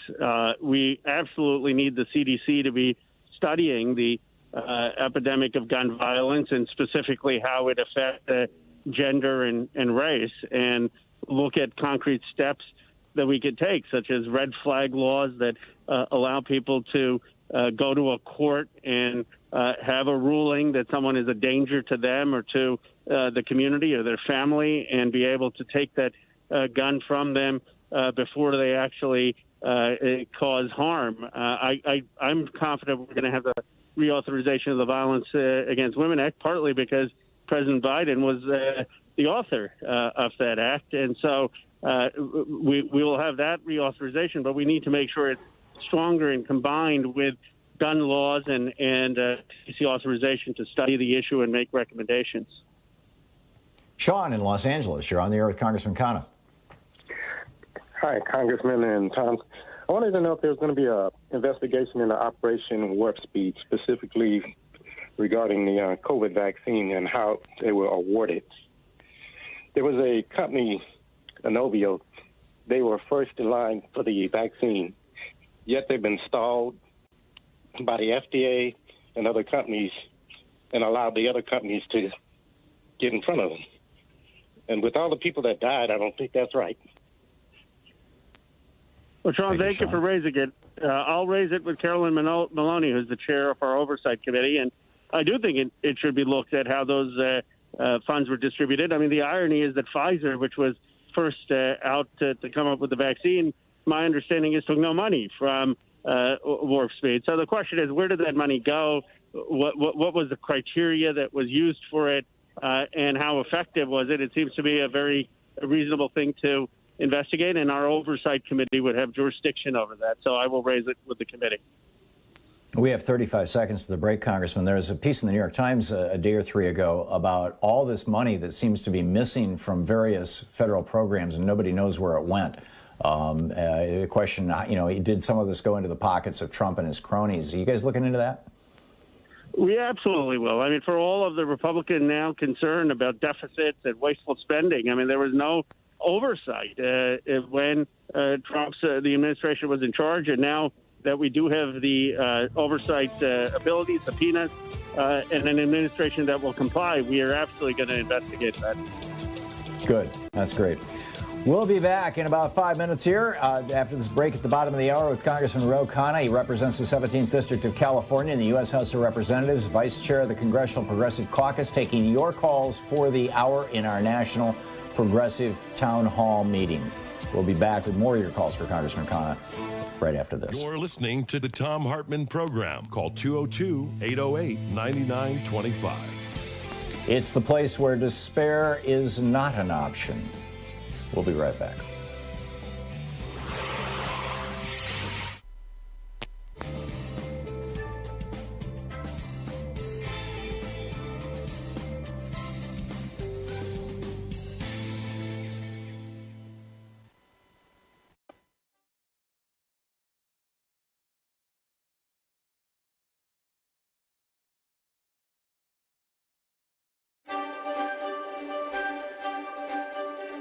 It's Thom Hartmann University Book Club. In the weeks after 9/11, Rodale Press reached out to a bunch of folks, me, the Dalai Lama, Archbishop Desmond Tutu, Rabbi David Wolpe, Thich Nhat Hanh, Chuck Colson, Neil Donald Walsh, and asked for thoughts about a spiritual response to the attack on America. The result was a book, From the Ashes.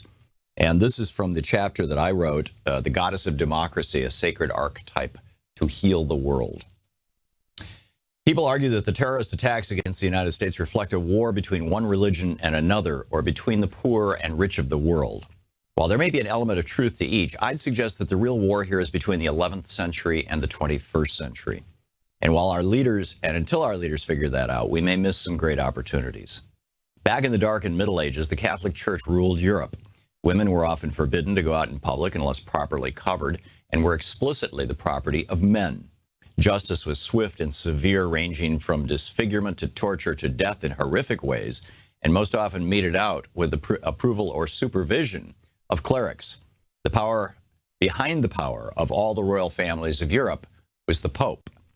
On November 27th, 1095, Pope Urban gave one of history's most famous speeches to the Council of Clermont in France, calling for a holy war against Islam to unite factious Europe.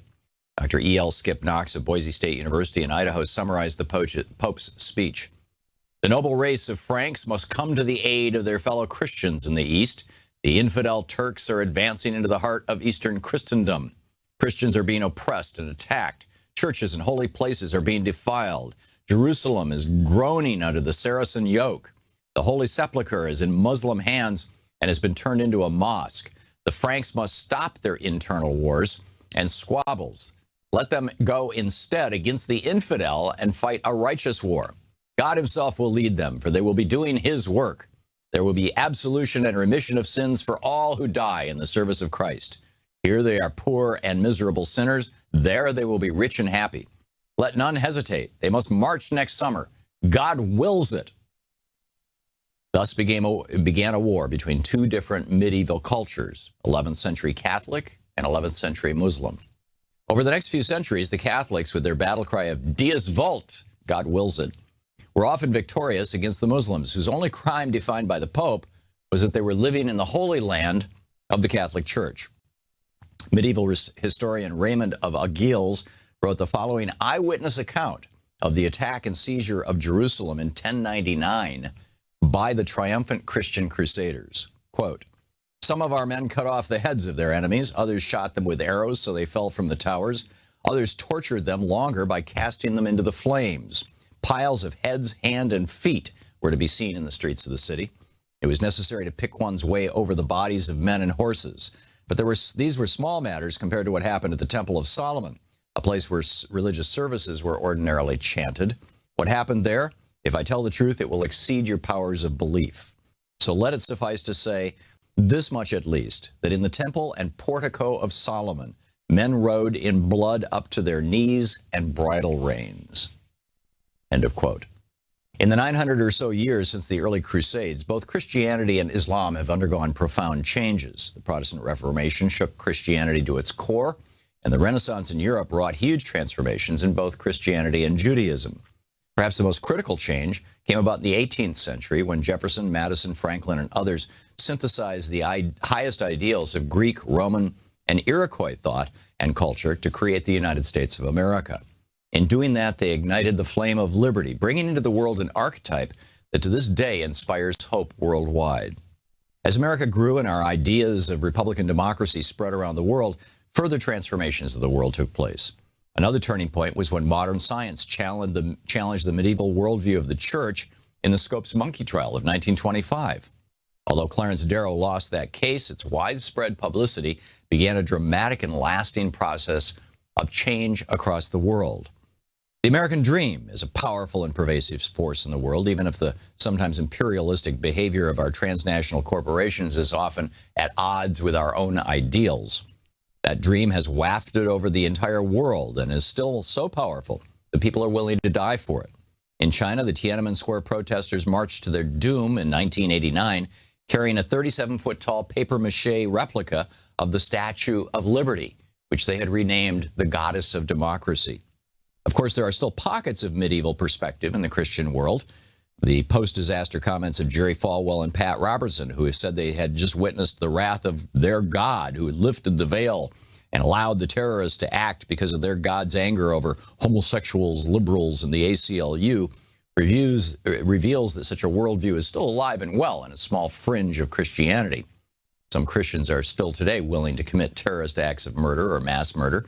Timothy McVeigh and those who murdered numerous abortion providers all claim their acts are grounded in Christianity and biblical teachings. And just as 21st century Christianity still has its own pockets of medieval worldview, so does 21st century Islam. And then it gets into, how these reformations happen and, what we hope to see in among those right-wing crazies in Islam. The book is From the Ashes, A Spiritual Response to the Attack on America.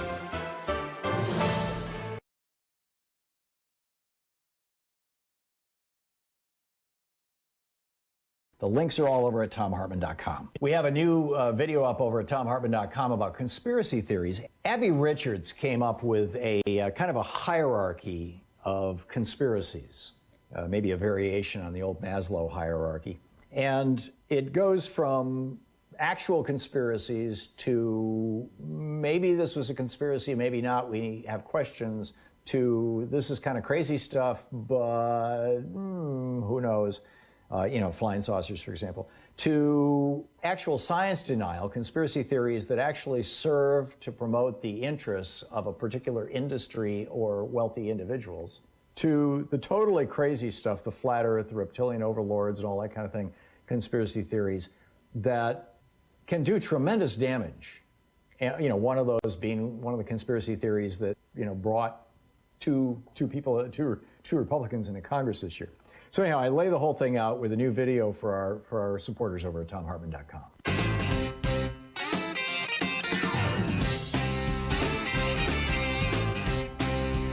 And welcome back. Congressman Ro Khanna is with us for the hour, taking your calls in our National Progressive Town Hall meeting. And Bill in Union Pier, Michigan. Bill, you're on the air with Congressman Khanna. Yes, Tom. Representative Ro Khanna. Is there anything on the docket in the future legislative session to address the issue of pay-to-play politics, PAC money, donations?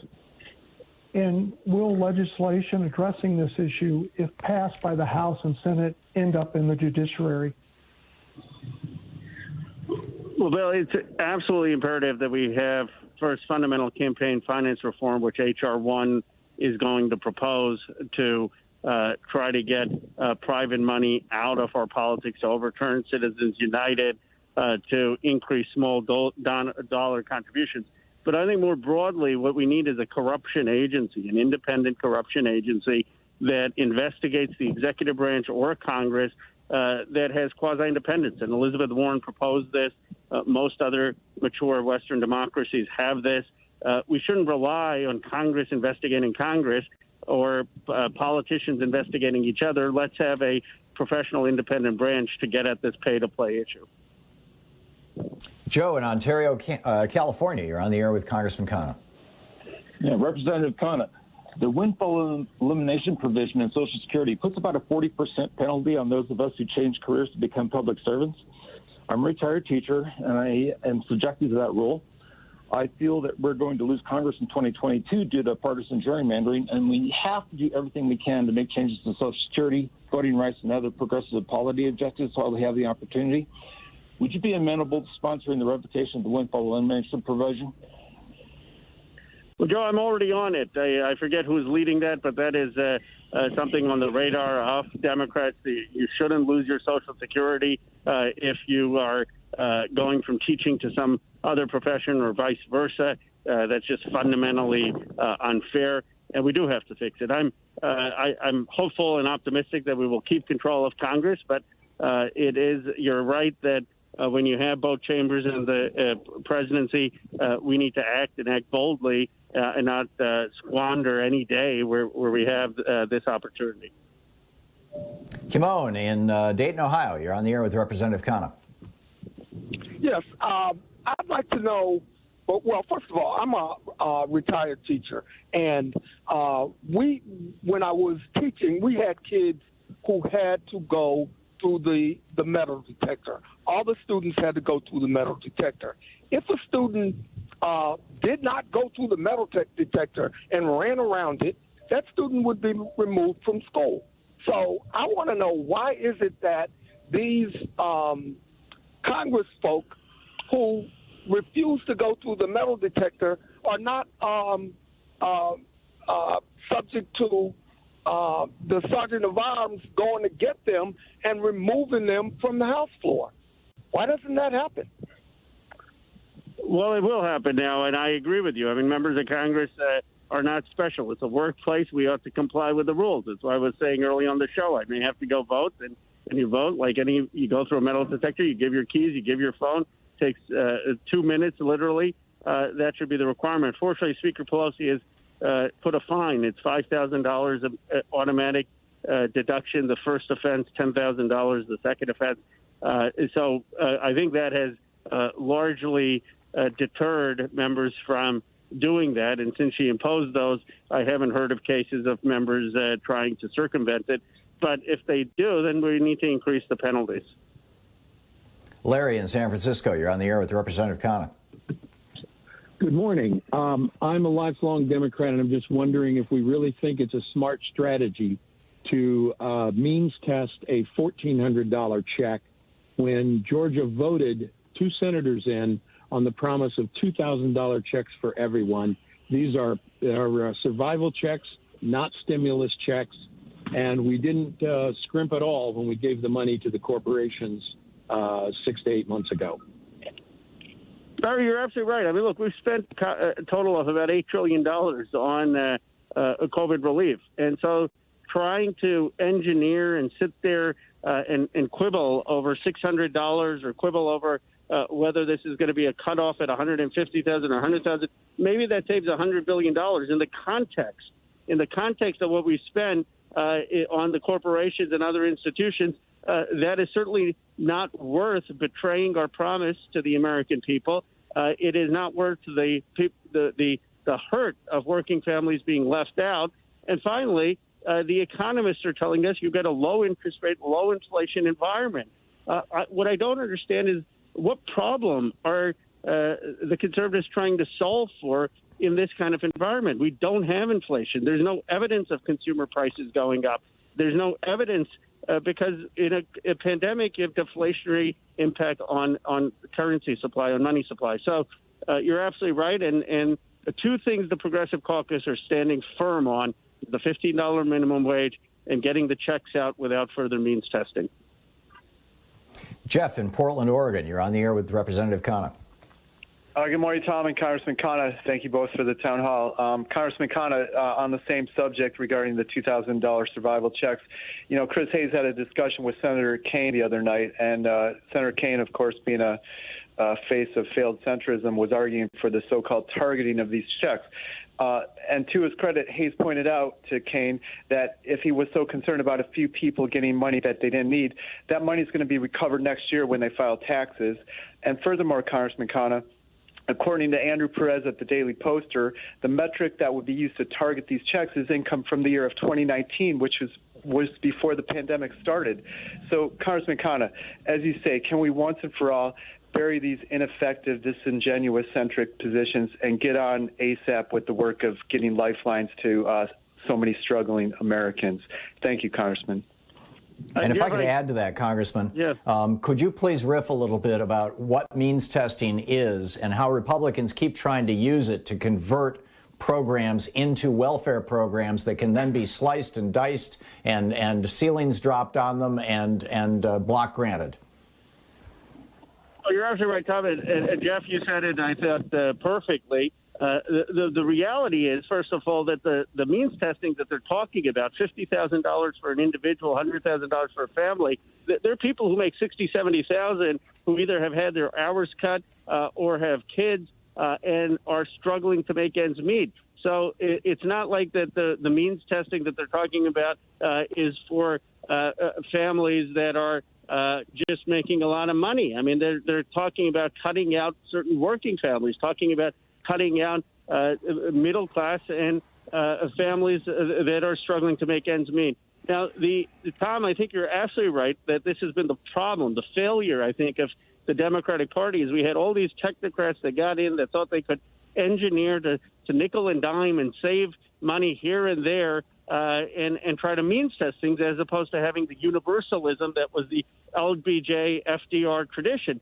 The consequence of that, if anyone wants to know, should read Arlie Hochschild's Strangers in Their Own Land, where she documents how working class Americans basically are opposed to the government because they resent that the money is either going to who they think are the very rich or going to the poor. And of course, it's interlaid with race, where they think the money is going to poor black people or immigrants. What we have to do to try to pierce that is to have as much universality in the program so that people think that they're benefiting and we can build a broad coalition. So it is so detrimental to the opportunity to build a broad coalition to means test this and further the polarization that sociologists like Hochschild have documented. Kent in Klamath Falls, Oregon. Kent, we just have a minute to the break. You got a quick one here? Yeah, real quick, because of the Republican shenanigans on voter suppression, would it help to declare national elections a national holiday? And I know since you have both houses of Congress and the White House, you could do it permanently, couldn't you? Kent, you're absolutely right. Bruce Ackerman, a law professor at Yale, has been calling for this, and James Fishkin, they call it Deliberation Day, make it a national holiday, and they even think make it a patriotic day where people would have town halls and communicate and really celebrate the vibrancy of our democracy, and it wouldn't obviously penalize the working class and students and the folks who can't get to work on time. So I think it's a very sensible idea. Coming up at 45 minutes past the hour, Congressman Ro Khanna is with us at our Progressive National Town Hall meeting here on the Thom Hartmann Program. He represents the 17th District of California, Silicon Valley area, and is vice chair of the Congressional Progressive Caucus. We'll be back with more of your calls for Congressman Khanna in just a moment. Stick around. You're listening to Thom Hartmann. Visit thomhartmann.com for audio and video archives. It's our National Progressive Town Hall meeting. Stick around. We'll be right back with Congressman Ro Khanna.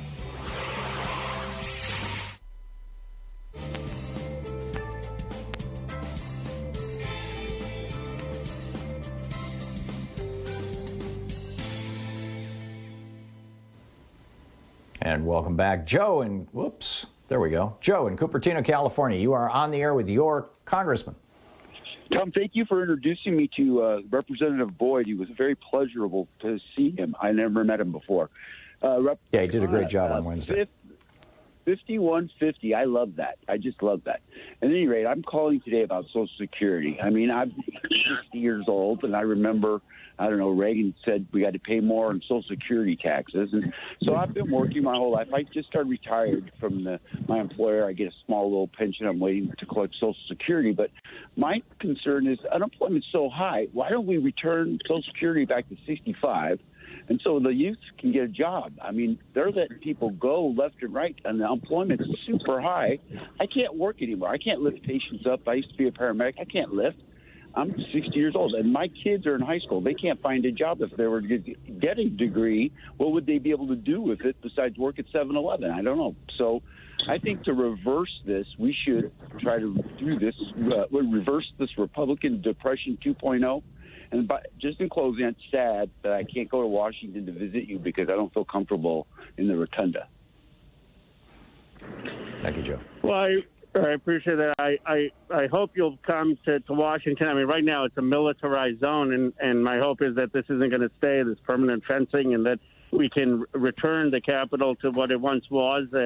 And I'm confident that we should be able to do that, but it's very sad for democracy. Your point about Social Security is absolutely right. I mean, at a time where we have, first of all, people in their 50s and 60s being displaced, being laid off, having their careers cut short, the last thing we want to do is raise the age. What we need to do is make it easier for people to have a dignified retirement if at 55 or 60 they lose their job. And to your point that we want room for the next generation. So I think at the very least, this is an argument for not raising the age of Social Security retirement.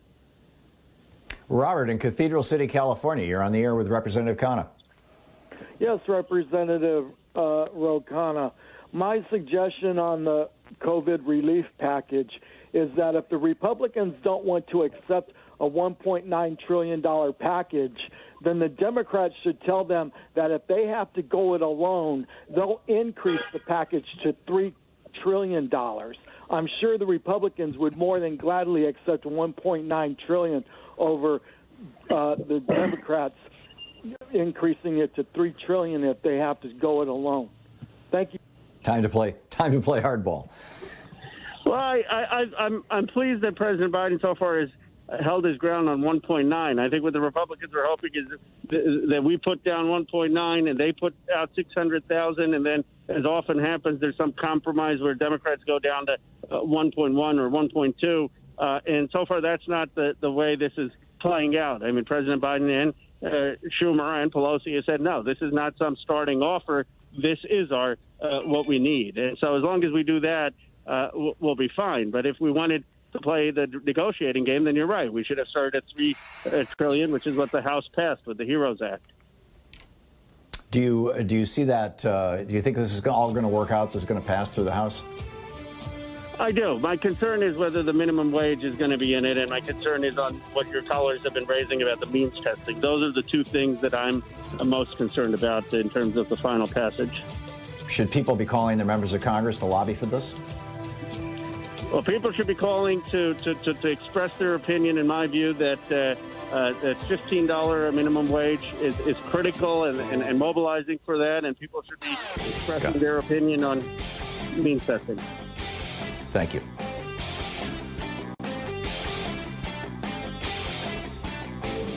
You can find an absolutely fascinating library of my writings, including my daily rants, over at thomhartmann.medium.com. Hey, my new book is out. The Hidden History of American Oligarchy, Reclaiming Our Democracy from the Ruling Class. In this book, I trace the history of the struggle against oligarchy from America's founding to the United States' war with the feudal Confederacy to President Franklin Roosevelt's struggle against economic royalists who wanted to block the New Deal. In each of those cases, the oligarchs lost the battle. But with increasing right-wing control, we're at a crisis point. Want to know more? You can sign up for 3 virtual book events. Powell's virtual event, In Conversation with David Corton, is Tuesday, February 2nd at 5 p.m. Pacific Time. The Seattle Town Hall virtual event is Thursday, February 4th at 6 p.m. Pacific time. And the Books and Books virtual event in conversation with David Corden is Tuesday, February 9th at 4 p.m. Pacific time. Come support your local bookstores and hear about my new book on oligarchy. The links are all over at thomhartmann.com.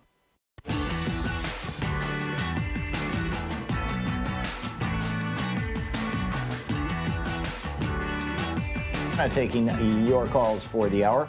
Dale in Springfield, Missouri. You're on the air with Representative Khanna. Congressman, glad to hear you. If you want to do something for the little man, do away with Reagan's last shot at us and do away with the tax on Social Security.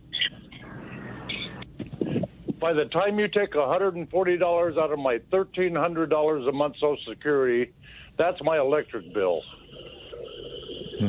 Thank you, Dale. Yeah. Well, I appreciate that. I mean, I think what we ought to be doing is having the tax on people making over $250,000 and then using that to increase Social Security benefits, and that would probably cover the tax that you currently pay if we increase the Social Security benefits. So that's one way of providing relief to you. But I agree with you. We have to look at how do we make Social Security work for working and middle-class folks and have people who are multi-millionaires pay more in Social Security tax.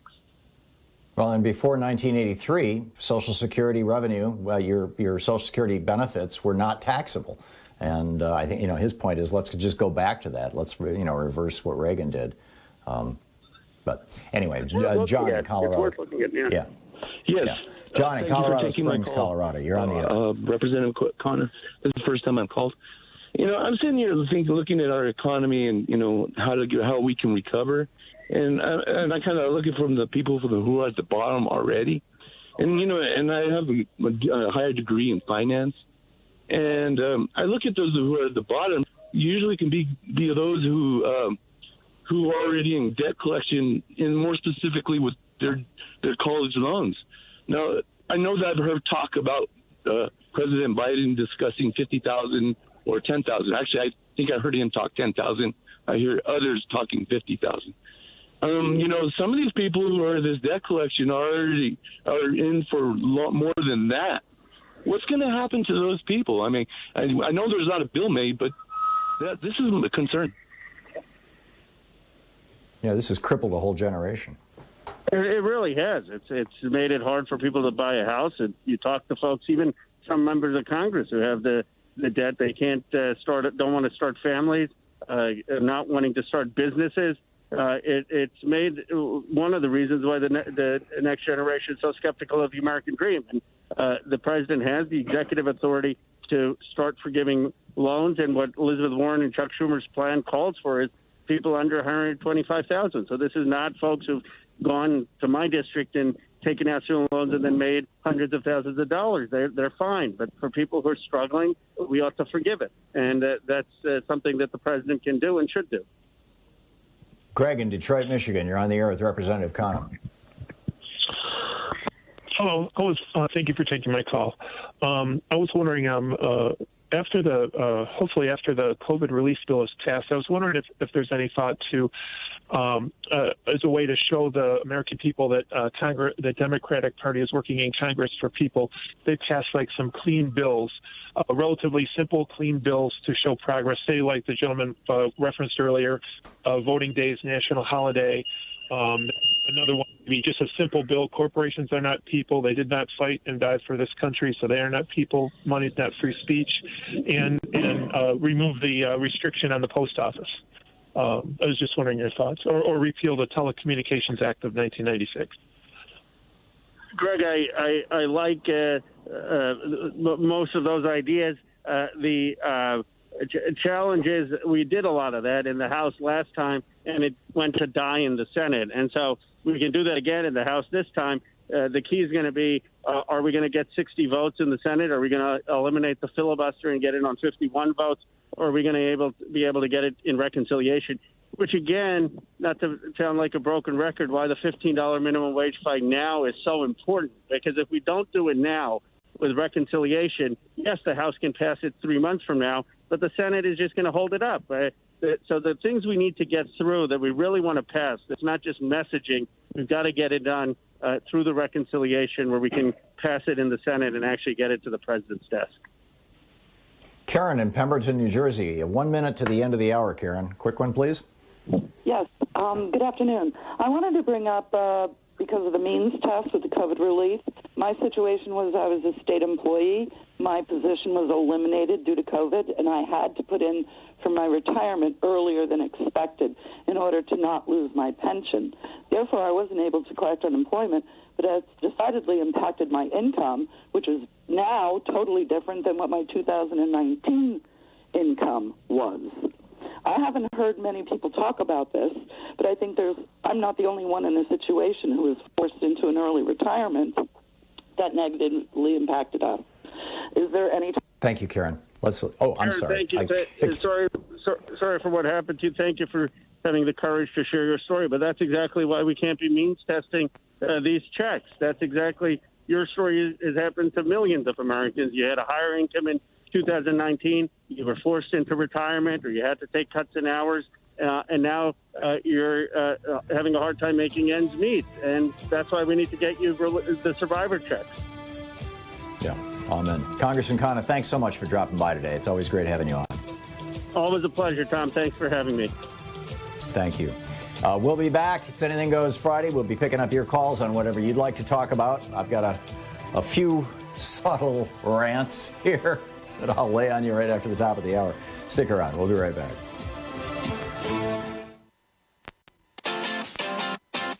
You're listening to Thom Hartmann.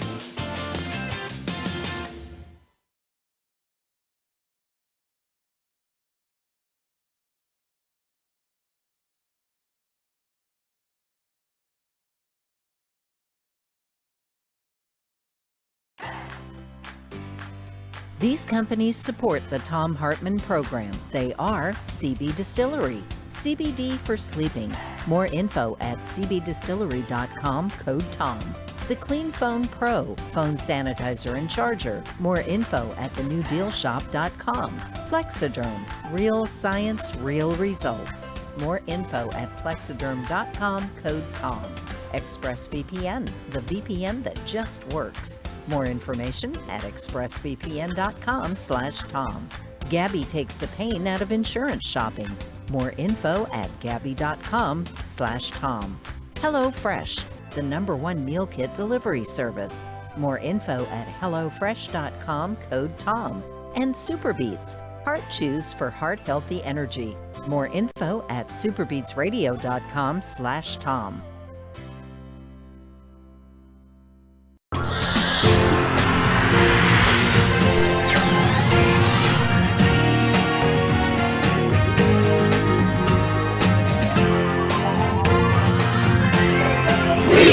Fight back!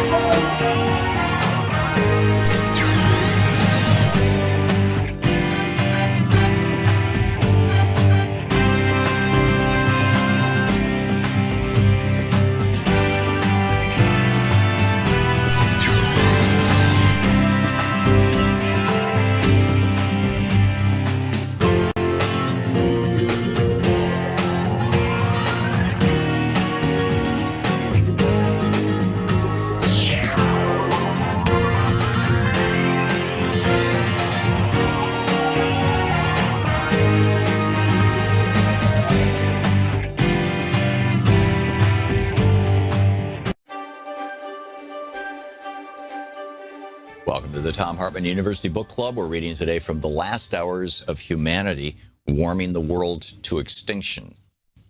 This is from chapter 4. It's titled The Clathrate Gun. The deepest place on Earth, the deepest part of our oceans, is a massive canyon in the West Pacific called the Mariana Trench.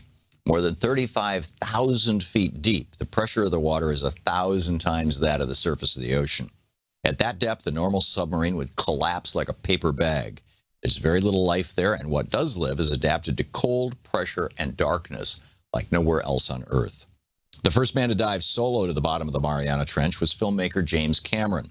A lay expert on the oceans, in part from his work making the movie Titanic, Cameron designed, funded, built, and in 2012 navigated his own submarine, the Deep Sea Challenger, into these icy depths. To say that James Cameron understands the ocean in a way that few other human beings ever could would be an understatement. From shallow dives to the deepest place on Earth, he knows the seas, and he knows about their methane clathrate rates.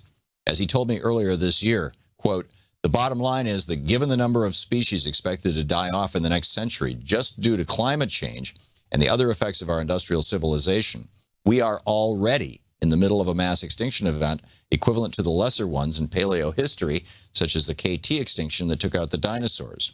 So the Homo sapien isn't a species that's currently endangered. However, the clathrate gun scenario, James Cameron said, changes that. It doubles down on an already bad situation, putting us on the hit list as well. Not literally, because some people probably will survive in highly artificial environments, meaning the species will perish, but the vast majority of humanity will perish." Cameron added, with a metaphor worthy of his brilliant Avatar movies, "We're talking about the survival of our kids. We collectively are playing Russian roulette.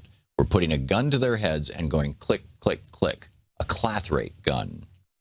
Only discovered in the serious way in the 1960s, there is so much methane in the form of clathrates, such as the frozen methane slurry on the floor of the continental shelves around the oceans of the world, that it's at least double all the known underground coal, oil, and gas on the entire planet. Peter Ward, the paleontologist at the University of Bristol, told me, quote, "Methane is way worse than carbon dioxide. It's inert right now in the soil. It's not affecting anyone in any way. When you warm it, though, it becomes a gas, and then it starts acting immediately as a greenhouse gas. So this is an immediate and very short-term threat to human civilization." For the last decade, a joint U.S.-Russia research team out of the International Arctic Research Center at the University of Alaska, Fairbanks, has been exploring the East Siberian Sea. Arctic. They are looking at the bottom of the seafloor where once stable reserves of frozen methane have begun thawing and bubbling up into the atmosphere. Dr. Igor Semeletov told the research team in 2011. He told the British newspaper, The Independent, about what he found that year and the scope of the impending methane problem. Quote, "Earlier, we found torch-like structures like this, but they were only tens of meters in diameter.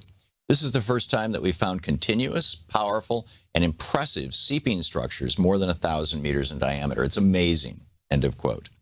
Amazing academically, that is. Horrifying for those of us who call planet Earth home. 1,000 meters is a kilometer, so this is one massive single methane leak, and it's a bit more than a half-mile in diameter. And it is just one of many. Dr. Smeletov added, quote, "I was most impressed by the sheer scale and high density of the plumes. Over a relatively small area, we found more than 100, but over a wider area, there should be thousands of them," end quote. Those sites would have been familiar during the Permian and other extinctions as well. As Paul Wignall explained to me, the significant thing about methane is it's a very effective greenhouse gas, so it causes global warming. Once you trigger warming, if you release methane, it's in positive feedback. It gets warmer and warmer as you release more methane into the atmosphere. So we think of this as a big part of the Permian extinction at that time. This is very rapid warming. Charles Dickens, who had proposed the methane link to the Permian mass extinction, told me, "We know that in the bottom of the seafloor, large parts of the ocean margins have methane in a solid phase. And what happens when you change the temperature, it can melt this frozen methane phase." He added, "The idea is that during some of these extinction events, we have some triggering that forces the ocean temperatures to warm, and then that melts the solid methane phase, which turns into gas and goes into the oceans and atmosphere." Paleontologist Michael Benton concluded, quote, "The risk is runaway greenhouse, which is when the self-correcting mechanisms cease to kick in, and you heat by a little bit and you release methane. That then causes excess heating and you release more methane, and so it goes on. It's believed at the end of the Permian 250 million years ago, this kind of runaway greenhouse gas exacerbated the effect, making it, the Permian mass extinction, an awful lot worse. By 2010, it was said that 8 million tons of methane emissions were being released into the atmosphere every year. But researchers believe that, too, is an underestimate. More recent studies have shown a far more rapid increase in methane, CH4 concentration in the atmospheres. In the last 2 centuries, the amount of methane in the atmosphere has increased from 0.7 ppm to 1.7 ppm. That's the largest known increase in the history of the planet. The book, The Last Hours of Humanity.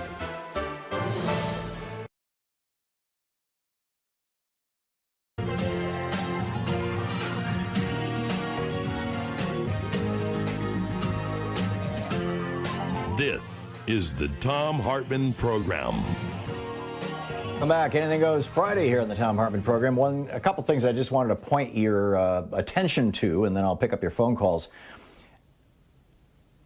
Amanda Carpenter is the former communications director for Senator Ted Cruz, Republican.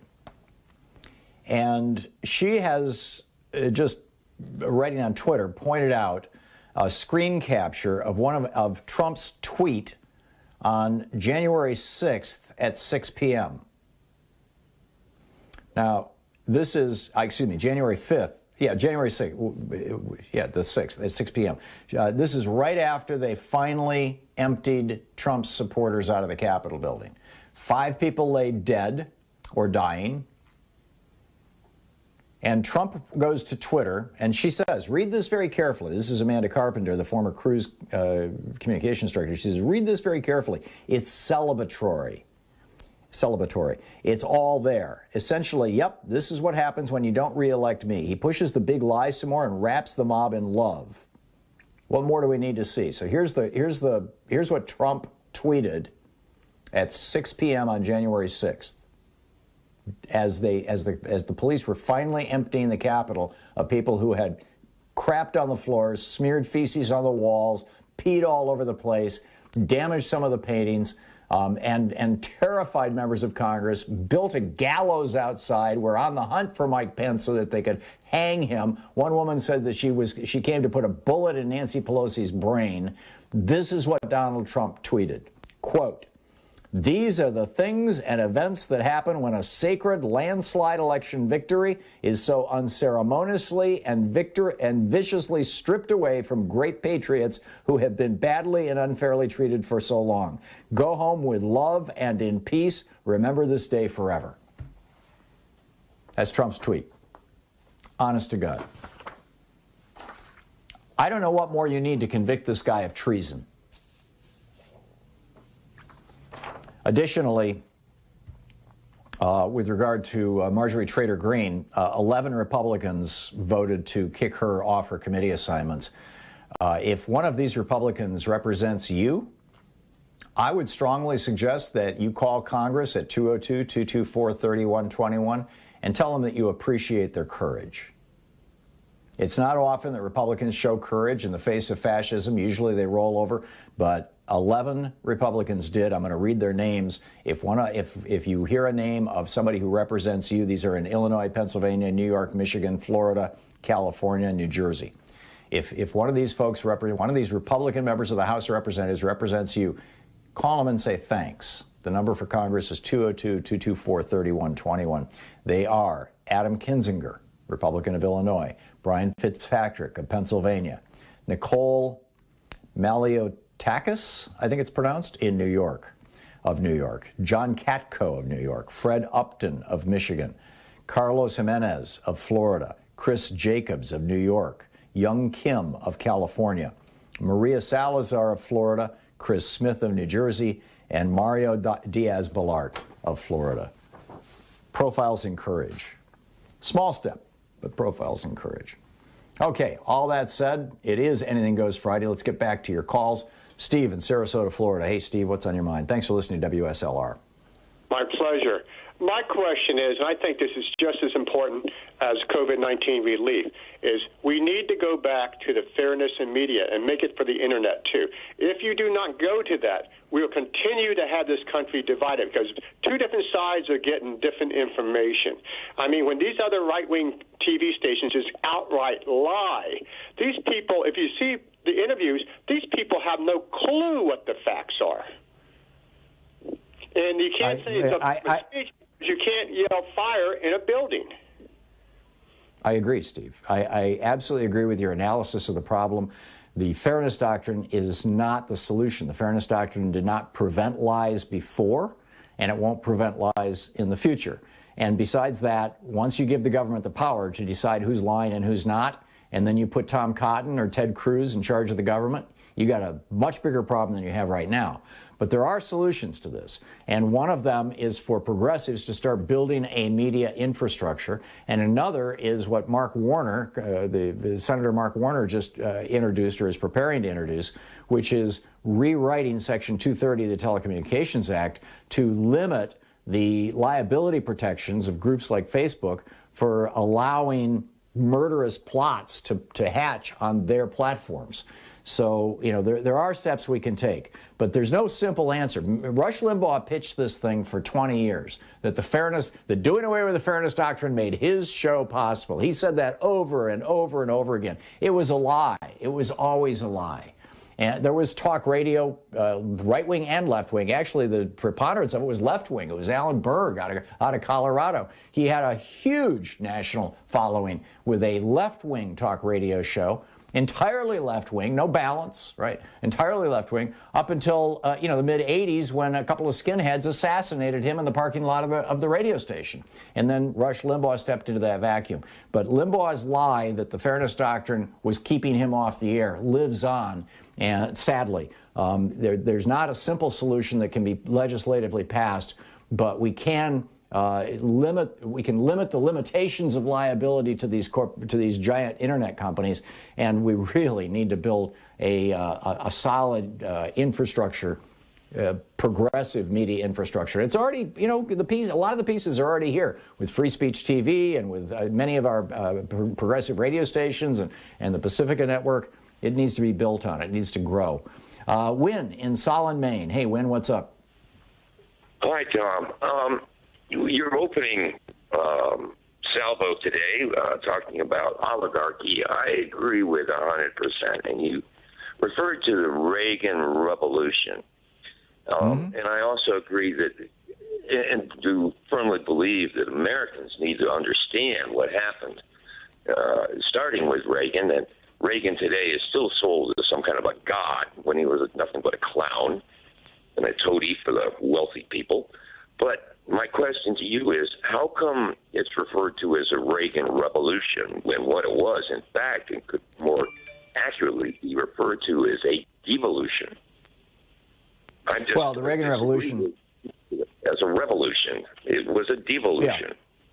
I don't disagree with your analysis, Win. The reason that I refer to it as the Reagan Revolution is because that's what Reagan referred to it as.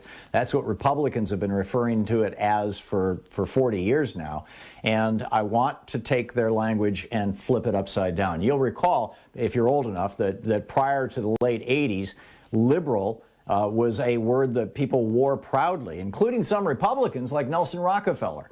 And then then Rush Limbaugh went on a crusade to turn liberal into a curse word to the point where by, 1993, Bill Clinton wasn't willing to call himself a liberal. Well, I think that what we need to do is make it clear to everybody that this much vaulted Reagan Revolution that you can find all over the internet, all these articles praising the Reagan Revolution, that it actually was one of the most destructive moments in American history. Franklin Roosevelt initiated a revolution with the New Deal. I'm sorry, we need our own language. Can we use our own terms? I think that's part of the problem when we let the Republicans frame our language. How we talk about things. I'm just using a word that has widespread, or a phrase that has widespread currency, and it's shorthand. That's what happened in 1980, and Reagan actually did create a revolution. He changed the basic structure of our economic system, much like Franklin Roosevelt did in 1933. Only Reagan was committed to reversing the FDR revolution, as it were. We called it the New Deal.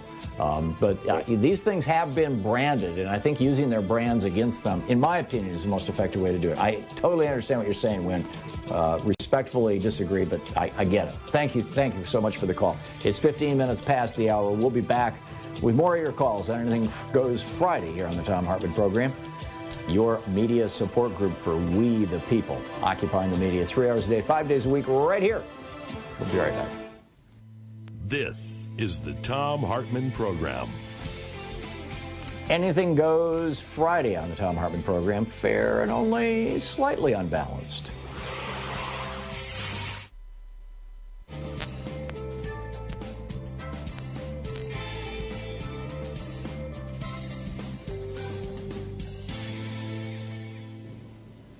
And welcome back. Jonathan in Portland. Hey, Jonathan, what's on your mind today?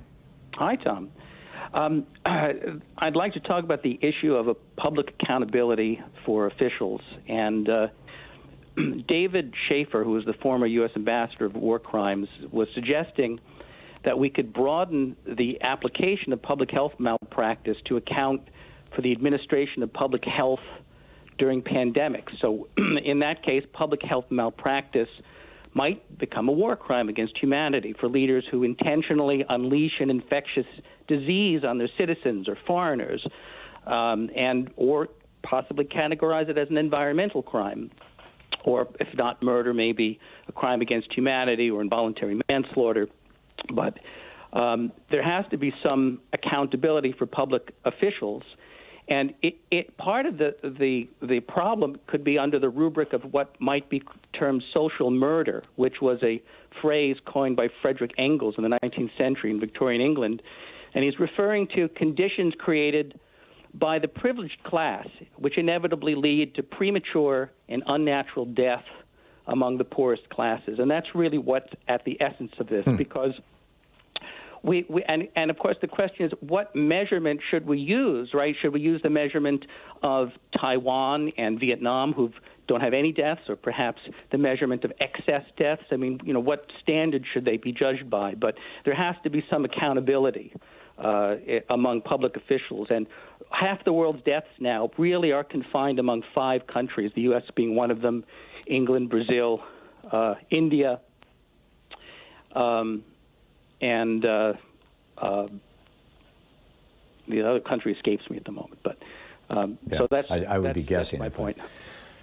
Yeah, I think your point is well taken, Jonathan, and I love that definition of social murder. By the way, I got this idea, frankly, from a recent editorial in the British Medical Journal, which was written by the executive editor, whose name is Kamran Abbasi. So that's where my idea comes from.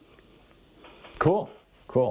I think that there are laws on the books right now that could be used against the Donald Trump and members of the Trump administration, although the idea of sovereign immunity is a huge roadblock to that, and I'm not sure whether what you're talking about would pierce that. I think pretty much the only way to pierce sovereign immunity is to use internationally accepted norms or standards or crimes or whatever, like war crimes or crimes against humanity.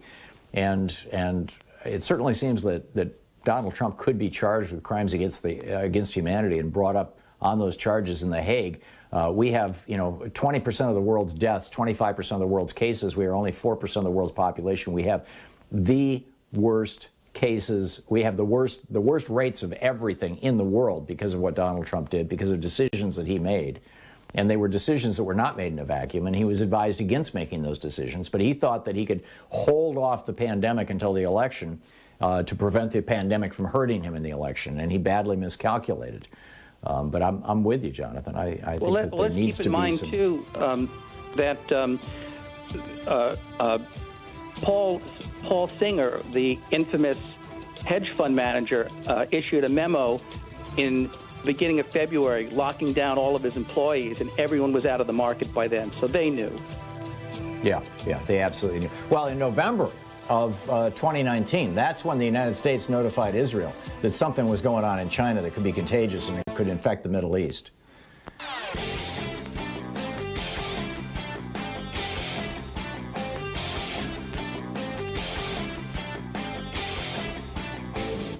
Hey, my new book is out. The Hidden History of American Oligarchy, Reclaiming Our Democracy from the Ruling Class. Want to know more? The links are all over at thomhartmann.com. Gretchen Reynolds over at the New York Times has been compiling for the last year or so, maybe a little longer, but I've been noticing it for the last year, some just remarkable statistics and information coming out of peer-reviewed scientific journals about the benefits of very, very small, short amounts of exercise on the quality of life and the lifespan, the ability to survive disease of all of us. Right? Some of the studies were on younger people. A lot of the studies were on people over 50.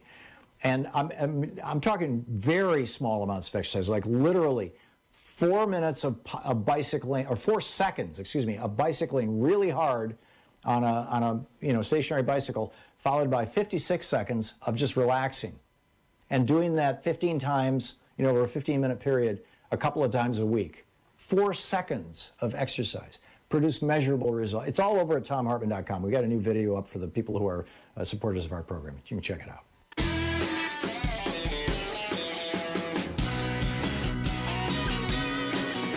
Welcome back. 21 minutes past the hour, and Anything Goes Friday. Phil in Brookings, South Dakota. It says you disagree with me, Phil. You go to the front of the line. What's up? Phil? Phil? No, Phil. Okay. Yeah, Phil, you're on the air. Yeah, I don't disagree. Why are they giving this stimulus money to every people that, like myself, who don't need it, hasn't been affected? I'm afraid they're going to break the country and eventually affect our Social Security. Our economy has slid into something beginning to resemble the Great Depression. This is the worst economic downturn we've had in 100 years. And the way that you get out of an economic crisis like this is by stimulating the economy. There's two things going on here. One of them is the money is going to people who are in desperate straits, absolutely desperate straits. 1 in 7 children in America is going to bed hungry tonight.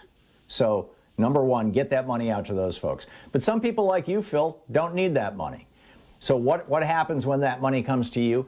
Presumably you spend it. You may save it, but at least half, probably 3/4 of the people who get it are going to go, hey, $1,400, I think I will buy that new sofa or whatever. And by spending that money, they stimulate the economy. The consistently most effective way to stimulate an economy is by putting money in the hands of people who are going to spend it, particularly low-income people. And so, I think that that's a healthy thing. We're, killing 2 birds with 1 stone, as the horrible old cliche goes. That people who are desperate are gonna get some relief, and people who aren't so desperate will have a little extra spending money, which will stimulate the economy, which will cause employers to hire people back to meet that stimulus, to meet that demand, and we can flip this economy into a virtuous cycle and pull it out of this tailspin that Trump has put it into, in my opinion. Jay in Chicago. Hey, Jay, what's on your mind? Hi, Tom. Nice to be able to get to talk to you. I'm wondering how serious, or if D.C. statehood is going to come back up. It just seems like we see how these elections have gone. We see how they're going to go. I don't expect to keep Georgia and Arizona. It seems like all the other issues we have could be greatly helped by an additional 2 senators. And think of it this way, if there were roughly 700,000 reliably Republican voters, do you think they'd be sitting out there unrepresented? Because I don't. I agree with you, Jay. They got. Sorry, go ahead. Well, I was just going to say, if Joe Manchin and Kyrsten Sinema and any other Democrats who want to hang on to this filibuster, if they would just get out of the way and let Chuck Schumer end the filibuster, we could have D.C. statehood in a week. Legislation to do so has already been introduced into both houses, or it's for sure been introduced into the Senate. It was a couple days ago I reported on it on this program. But the problem is it'll be subject to the filibuster. And let me just remind people, the filibuster was put into place in the 1830s by John C. Calhoun, a senator from South Carolina, specifically to block in the Senate any discussion of the abolition of slavery. Over in the House, they'd actually passed a law banning people from using the phrase slavery or abolition on the House floor in the 1830s. John C. Calhoun did this in the Senate with a device that he called the filibuster. The filibuster was exclusively used to block discussions of abolition and slavery right up until 1865. And from 1865 until 1964, 99 years, 100% of the time that the filibuster was used, it was used to block civil rights legislation. It wasn't until 64 that they started using the filibuster for things like economic issues that, where right-wing senators were protecting their big donors.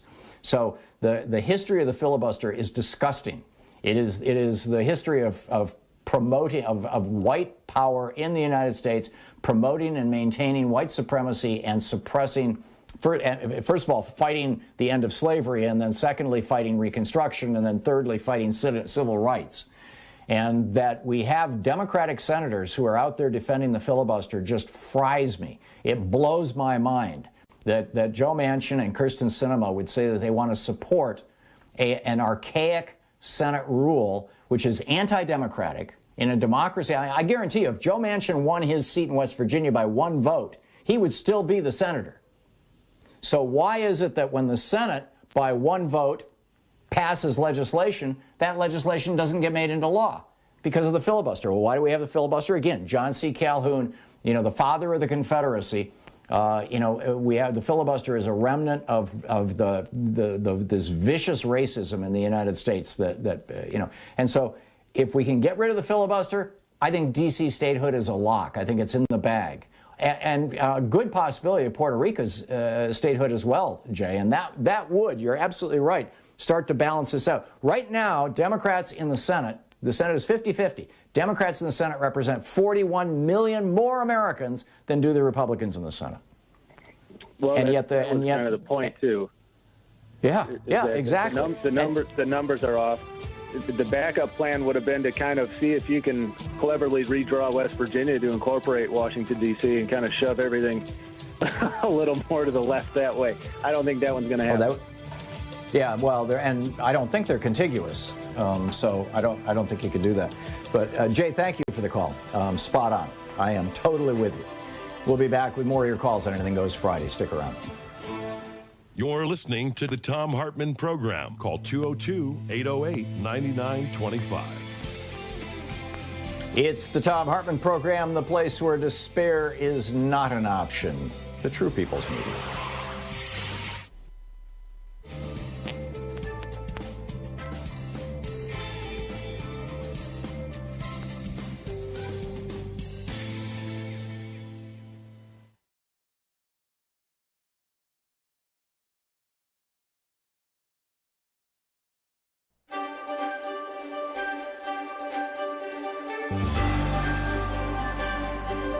In the Thom Hartmann Book Club today, our book is by Frantz Fanon, and it's The Wretched of the Earth. This is from the chapter on national culture on page 145. It sort of reads like Thomas Paine, actually. Each generation must discover its mission, fulfill it, or betray it in relative opacity. In the underdeveloped countries, preceding generations have simultaneously resisted the insidious agenda of colonialism and paved the way for the emergence of the current struggles. Now that we are in the heat of combat, we must shed the habit of decrying the efforts of our forefathers or feigning incomprehension at their silence or passiveness. They fought as best they could with the weapons they possessed at the time, and if their struggle did not reverberate throughout the international arena, the reason should be attributed not so much to a lack of heroism, but to a fundamentally different international situation. More than one colonized subject had to say, "We've had enough." More than one tribe had to rebel. More than one peasant revolt had to be quelled. More than one demonstration had to be repressed for us to stand firm, certain of our victory. For those of us who are determined to break the back of colonialism, our historic mission is to authorize every revolt, every desperate act, and every attack aborted or drowned in blood. In this chapter, we'll analyze the fundamental issue of the legitimate claim to a nation. The political party that mobilizes the people, however, is little concerned with this issue of legitimacy. Political parties are concerned solely with daily reality, and it is in the name of this reality, in the name of this immediacy which influences the present and future of men and women, that they make their call to action. The political party may very well speak of the nation in emotional terms, but it is primarily interested in getting the people who are listening to understand that they must join in the struggle if they quite simply want to exist. We now know that in the first phase of the national struggle, colonialism attempts to diffuse nationalist demands by manipulating economic doctrine. At the first sign of a dispute, colonialism feigns comprehension by acknowledging with ostentatious humility that the territory is suffering from serious underdevelopment that requires major social and economic reforms. And it is true that certain spectacular measures, such as the opening of work sites for the unemployed here and there, delay the formation of a national consciousness by a few years. But sooner or later, colonialism realizes it is incapable of achieving a program of socioeconomic reforms that would satisfy the aspirations of the colonized masses.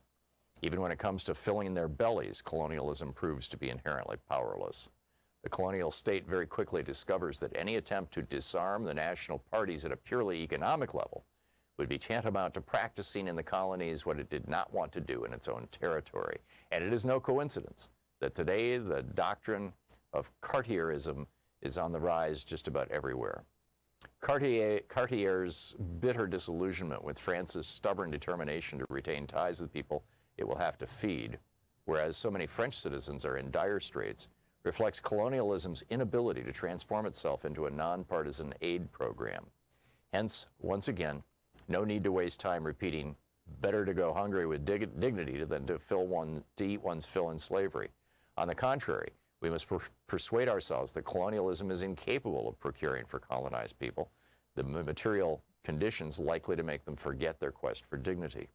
Once colonialism is understood where its social reform tactics would lead it, back come the old reflexes of adding police reinforcements, dispatching troops, and establishing a regime of terror better suited to its interests and its psychology. Within the political parties, or rather parallel to them, we find the cultured class of colonized intellectuals. The recognition of a national culture and its right to exist represent their favorite stomping ground. Whereas the politicians integrate their action in the present, the intellectuals place themselves in the context of history. Faced with the colonized intellectuals' debunking of the colonist theory of a pre-colonial barbarism, colonialism's response is mute.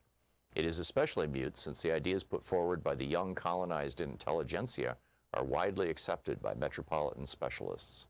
It is in fact now commonly recognized that for several decades, numerous European researchers have widely rehabilitated African, Mexican, and Peruvian civilizations. Some have been surprised by the passion invested by the colonized intellectuals in their defense of a national culture. But those who consider this passion exaggerated are strangely apt to forget that their psyches and their egos are conveniently safeguarded by the French or German culture, whose worth has been proven and which has gone unchallenged. I concede the fact that the actual existence of an Aztec civilization has done little to change the diet of today's Mexican peasant. I concede that whatever proof there is of the once mighty Songhai civilization does not change the fact that the Songhais today are undernourished, illiterate, abandoned to the skies and water, with a blank mind and glazed eyes. But as we have said on several occasions, this passionate quest for a national culture prior to the colonial era can be justified by the colonized intellectuals' shared interest in stepping back and taking a hard look at the Western culture in which they risk becoming ensnared. Fully aware that they're in the process of losing themselves and consequently of being lost to their people, these men work away with raging heart and furious mind to renew contact with their people's oldest inner essence, the furthest removed from colonial times. Let us delve deeper. Perhaps this passion and this rage are nurtured, or at least guided by the secret hope of discovering beyond the present wretchedness, beyond the self-hatred, something that redeems us. You can find an absolutely fascinating library of my writings, including my daily rants, over at thomhartmann.medium.com. Hey, my new book is out. The Hidden History of American Oligarchy, Reclaiming Our Democracy from the Ruling Class. In this book, I trace the history of the struggle against oligarchy from America's founding to the United States' war with the feudal Confederacy to President Franklin Roosevelt's struggle against economic royalists who wanted to block the New Deal. In each of those cases, the oligarchs lost the battle. But with increasing right-wing control, we're at a crisis point. Want to know more? You can sign up for 3 virtual book events.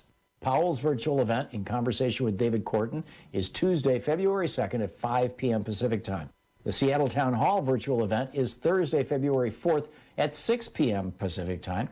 And the Books and Books virtual event, In Conversation with David Korten, is Tuesday, February 9th at 4 p.m. Pacific Time. Come support your local bookstores and hear about my new book on oligarchy. The links are all over at thomhartmann.com.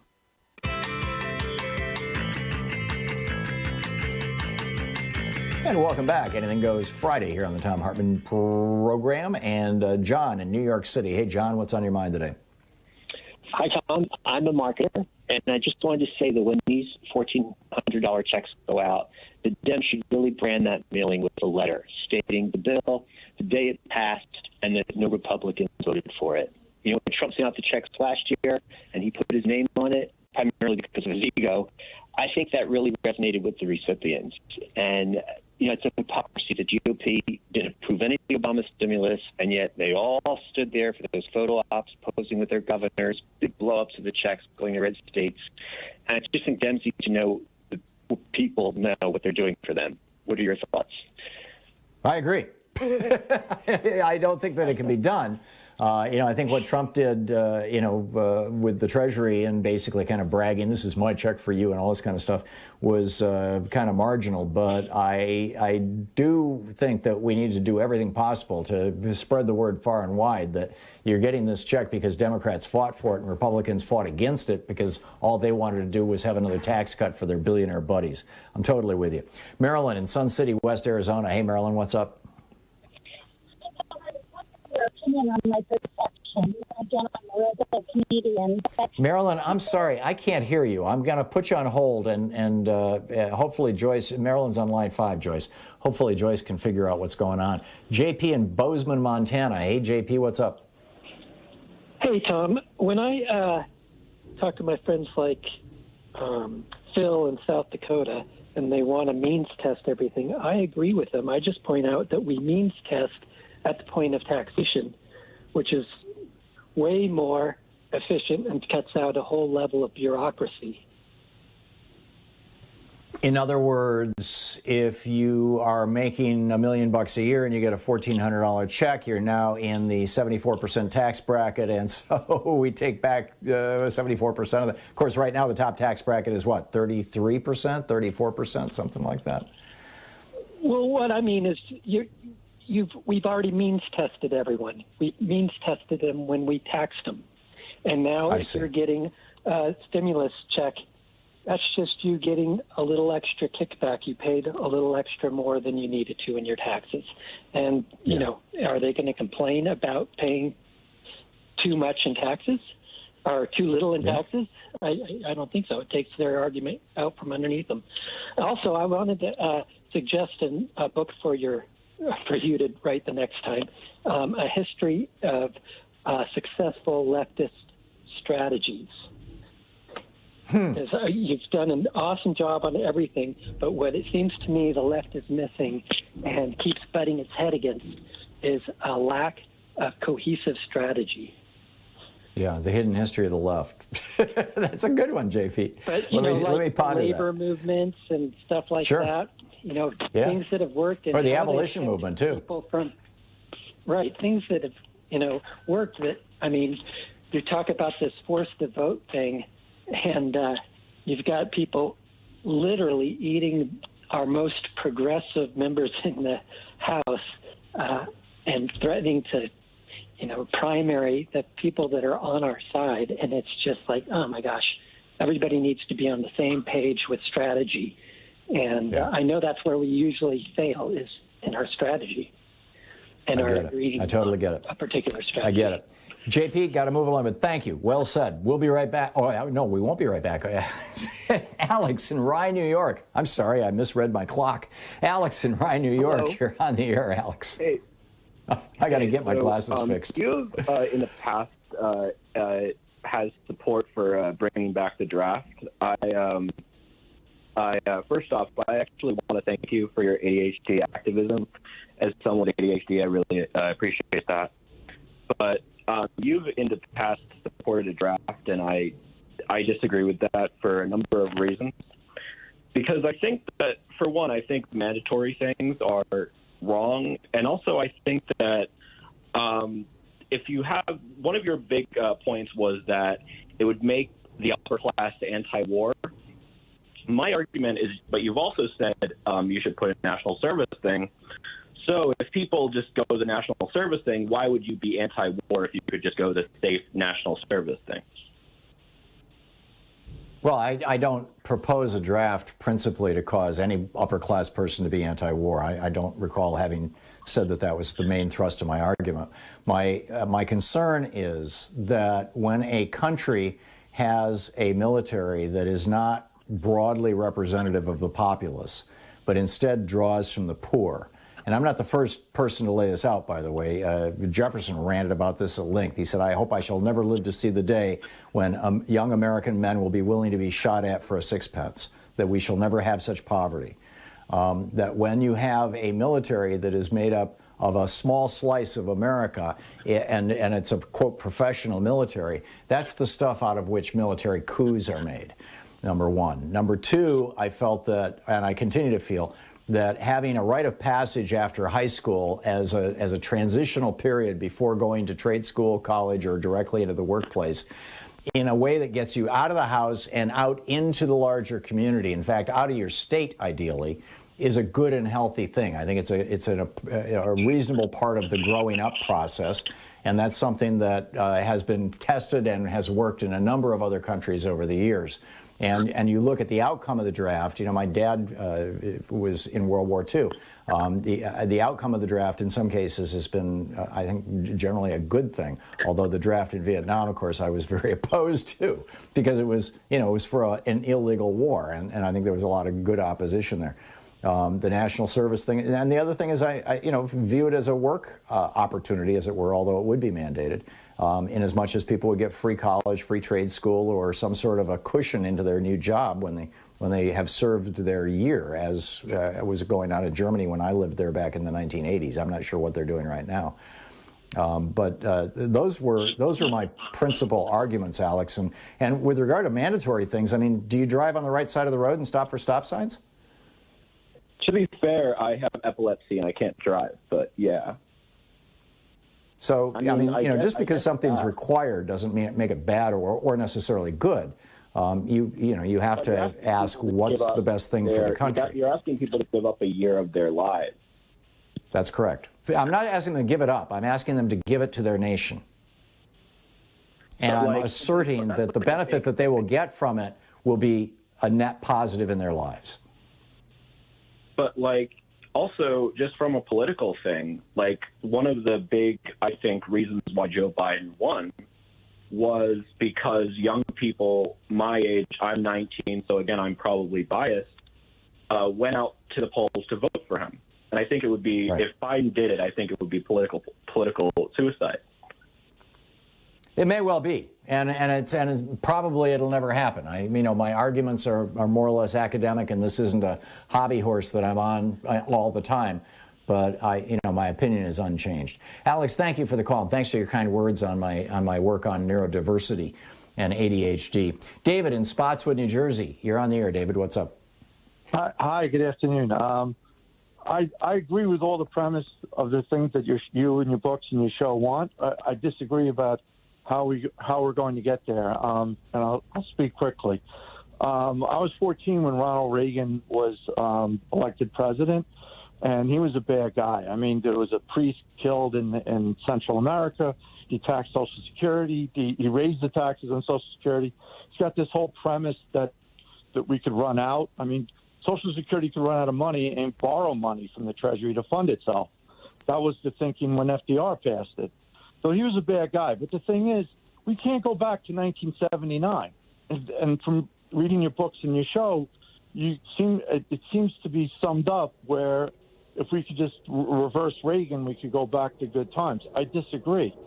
I think we have to eliminate the power of the rich. And I follow Thomas Piketty's two works, which is we need two things. We need to stop taxation to Bermuda, or what's called transfer tax pricing, which is what a lot of wealthy people do to make sure companies like Amazon don't pay any tax. We need to take the power away from the super rich. And the second thing is we need a wealth tax. And then all the other good things will fall in place, in my opinion.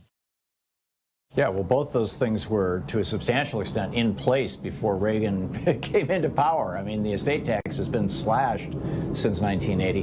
What I've been saying, and consistently, I'm not nostalgic for some wonderful time in the past. You know, the 40s, 50s, 60s, and 70s had their own problems, and they were multitude. And I lived through them. Not the 40s, but I lived through the rest of it, I can tell you. But what we knew prior to Reagan was that trickle-down economics doesn't work.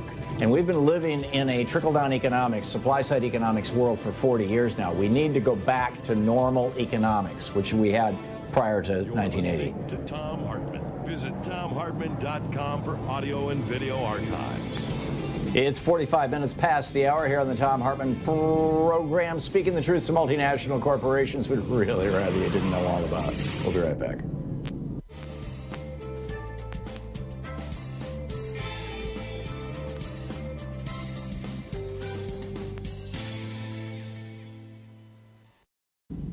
And welcome back. Brian in Anaheim, California. Hey, Brian, what's up? Hey, greetings, my fellow believer in peace, freedom, and the American way. Brian McFadden here. Thank you so much, not only for this show, but I'm sure I speak for many of your listeners when I say I'm a better man for being a student of yours. I feel like I had a true spiritual awakening from reading your book, The Prophet's Way. So thank you, Brian. The reason I'm calling is I had some food. I had some food for thought regarding the use of some of these derogatory terms for conservatives that saturate social media and that you occasionally use yourself, such as Trumpanzee and maggot. Because with all due respect, it doesn't seem to me that using those terms is consistent with your overall message. For example, didn't you say in the last hours of Ancient Sunlight that if we're going to learn to live sustainably, we need to respect other species rather than see ourselves as having dominion over them? So you're suggesting that I'm saying that Republicans are a different species? No, I'm asking how respectful is it to the species of the maggot, which contributes to the circle of life in a very significant, meaningful way, to compare them with the Trump supporter that does nothing of the sort. Oh, I get it. In other words, let's not diss larval flies by comparing them to people who wear red MAGA hats. Oh, exactly. Man, I didn't get where you were going with that, Brian, but yeah, you got me. But okay. But all joking aside, it does seem to me that one of the most important messages of both Jesus and your spiritual mentor, Aaron Mueller, was the importance of being loving to everyone, regardless of how egregious and even criminal their behavior may be, and to refrain from using any derogatory terms, such as, to refer to those who have wronged you or hurt us. At the end of the day, Tom, when all is said and done, wouldn't that truly be the prophet's way? It would be, and it's why I very rarely use those phrases. But I'm a human too, and I get pissed off too. And there are times when I just, it's just it's almost like an Asperger's thing. This has to burst out of me, right? I know why you do it. It's because you care. It's because you love this country, and it pains you to see these people disrespecting it so much. But it's just some food for thought. Trump was so divisive. I think it's important that it's an important step towards the unity that Biden calls for, that we remain the party that cares about each other, and not this every man for himself crap. But there's a difference between Brian. There's a difference between unity and complicity. There's a difference between unity and rolling over. I absolutely agree. Biden is not calling for compromise. He's calling for unity, and which the Republicans, some of the Republicans, particularly the ones that I'm on their email list of, are yelling and screaming, saying, when Biden says unity, he really means you better do it my way. Well, yeah. Oh, God. I don't know how you get those. You read those emails. That would be too much for me. I mean, seriously, I get the occasional con that comments on my Twitter feed, like I was talking about how important it is for us to pass a carbon tax. And they're like, oh, yeah, that'll solve it. And I just wanted to be like, will you read Michael Mann's book, The New Climate War? Because the climate scientists agree. This is one of the, and I'm just like, what's the point? It's not going to do any good. But, it's at a certain point too, Brian. You've got to just adopt the old saying, "Don't feed the trolls." But Brian, thank you for your kind words and for your call. I'm sorry, I got to run here. We're hitting the break. Thank you. It is coming up on 10 minutes before the hour. We'll be back in just 1 minute with more of Anything Goes Friday here on the Thom Hartmann Program, the place where smart people get their news.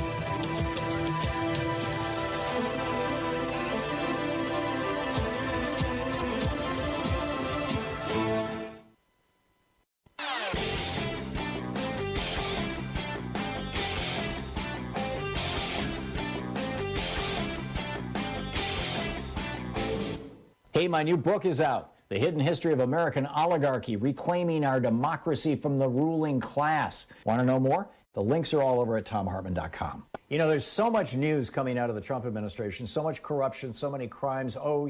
Now they're letting people kill endangered species. Now they're selling off, the Arctic National Wildlife Preserve, refuge rather, to big oil companies. Oh, now they're It's just they're authorizing pesticides that we know cause birth defects and damage to children. It's just step after step after step that it's so easy to forget that back in July of 2020 it was reported that Jared Kushner and Mike Pence's nephew John Pence created a couple of LLCs, American-Made Media Consultants Corporation, that took $617 million of Trump campaign cash, and nobody knows where it went. I'm telling you, these guys are professional grifters. We need to keep an eye on it. There's a whole rant about it over at thomhartmann.com for supporters of our program.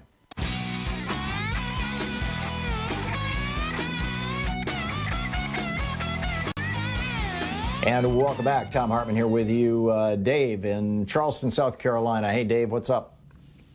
Hey, Tom, thanks for taking my call. In the early 80s, I was in my early 20s in the military, and I really didn't pay too much attention to politics. And you talk a lot about the Reagan Revolution and all that. If I'm not mistaken, man, the Democrats had control of the House and the Senate. What role did they play in the two laws that Reagan passed? He passed, 81 tax cut in 86, and they would have had to have some Democratic Party, they would have had to agree to that. So I was just curious. Yeah. You might have addressed it in your book. I haven't read any of your books, but I listen to you talk about that all the time, and I just wondered what role the Democrats had in that. There was a substantial amount of Democratic complicity in the Reagan Revolution, Dave, and it's something that shouldn't be whitewashed or ignored. And it has continued to this day. I mean, we've got a couple of Democrats right now that want the Republicans to continue to have the power to veto any kind of Democratic legislation, which is just like bizarre to me. But, to cut them a little bit of slack, you're old enough to remember 1980, so am I. When Reagan came into office, the country was in a difficult time. We had just been through a period of severe inflation that was caused by two oil shocks, two Arab oil embargoes. And so that inflation was creeping through. You had all these hostages who had been held in Iran for a year now. And the country was feeling kind of down, and Reagan was like, I'm going to make everything better. And he was such a good salesman, and he had such a great smile, and he knew how to speak, and he was such a good actor. He knew how to play the role of president really, really well. And there were a lot of people who thought, okay, well, let's give it a chance. Maybe he's right. Maybe the supply side stuff makes some sense. Let's try it out. And, I think it's a lot easier 40 years later to look back and criticize those folks. But at the time, and not only that, Reagan had, much of the media solidly behind him. And, this was before the era of Fox News. But people were hopeful that something could reinvigorate America. We were also coming off the tail end of the World War II boom, where a lot of the American economy was somewhat goosed by the remnants of all the spending that happened in World War II, massive government spending and the Eisenhower spending, but also the fact that many of our competitors, particularly Japan at that point in time, but also Germany in 1980, were just, they were just getting their feet back underneath them, and they were really starting to compete with us in a serious way. So the country was being torn in a bunch of different directions. But you're right, Dave, and I need to acknowledge that. Thank you very much. I appreciate the call. Marilyn in Sun City West. Hey, Marilyn, what's up? Hope you can hear me now, Tom. I just want your comment on my perception. Being the resident Canadian, although I've lived here for 10 years, when I moved down here, I think the U.S. has an inherent problem that I don't know if they'll ever get over, and it has to do with rebellion. My perception is that when they left England in the 1700s, they were like a child that was telling their parents, I'm done with your rules. I don't want to live here anymore. I'm going to go out and do whatever I want and leave me alone. When Canada kind of decided that they also didn't want to be totally under that roof, although they still are, they were more of the child that said, you know what, we appreciate what you've done, Mom and Dad, but it's time for me to take responsibility for myself and be on my own. But they didn't have that angry rebellion that the people in the U.S., and I think the Republicans still do, of I'm going to do what I want. Nobody's going to tell me blah, blah, blah. And I just think that that has never left, and I don't know if it ever will. Well, you know, it's an interesting point, Marilyn. I mean, the reality is that in the 1770s, well, first of all, you know, most of the people who engaged in the revolution, in the rebellion and revolution, had been on this continent for generations. You know, it was Europeans had been on this continent for well over 200 years at that point, or in that neighborhood of 200 years. And secondly, the United Kingdom completely dominated the economy of the American colonies. It was illegal, for example, to make fine clothing. It was illegal to make complex machinery. It was illegal to make watches. You know, anything that could be manufactured in England had to be manufactured in England, or you could go to jail. The British East India Company exercised monopoly control over tea and a whole lot of other things. Clothing was another one. And you know, I mean, this is what Gandhi rebelled against. I mean, this wasn't just unique to the 1770s. England was doing the same thing to India in the 1950s. It was illegal to make cloth in England, which is why Gandhi had his spinning wheel. It was a point of rebellion. So I think we have to keep that in context. But Marilyn, thank you. Thank you so much for the call. It is something to consider. Special thanks to Louise Hartman, Sean Taylor, Nate Atwell, Jamie Holly, Joyce the Hammer, Nance, Nigel Peacock, Sue Nethercutt, Patrick Hoyt, Geraldine Halbert, Ron Hartenbaum, Chase Spross, Nicholas Miller, Pat Sweeney, Jabbermocky, and Jay LeBlanc, all the folks who helped make this show work for you. And thank you for helping, helping keep us going. We'll see you next week. Have a great weekend. Be good to yourself and those around you. Get out there, get active, tag, you're it. See you on Monday. You've been listening to Thom Hartmann. For audio and video archives, visit thomhartmann.com.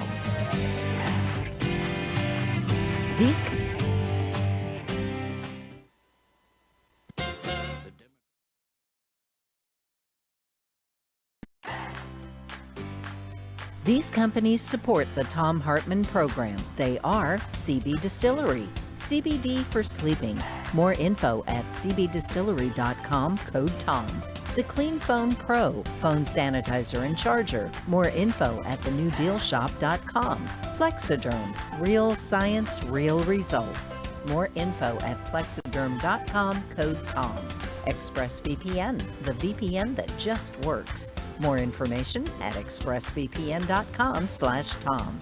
Gabby takes the pain out of insurance shopping. More info at gabby.com/Tom. HelloFresh, the #1 meal kit delivery service. More info at hellofresh.com, code TOM. And Superbeats, heart chews for heart healthy energy. More info at superbeatsradio.com/Tom.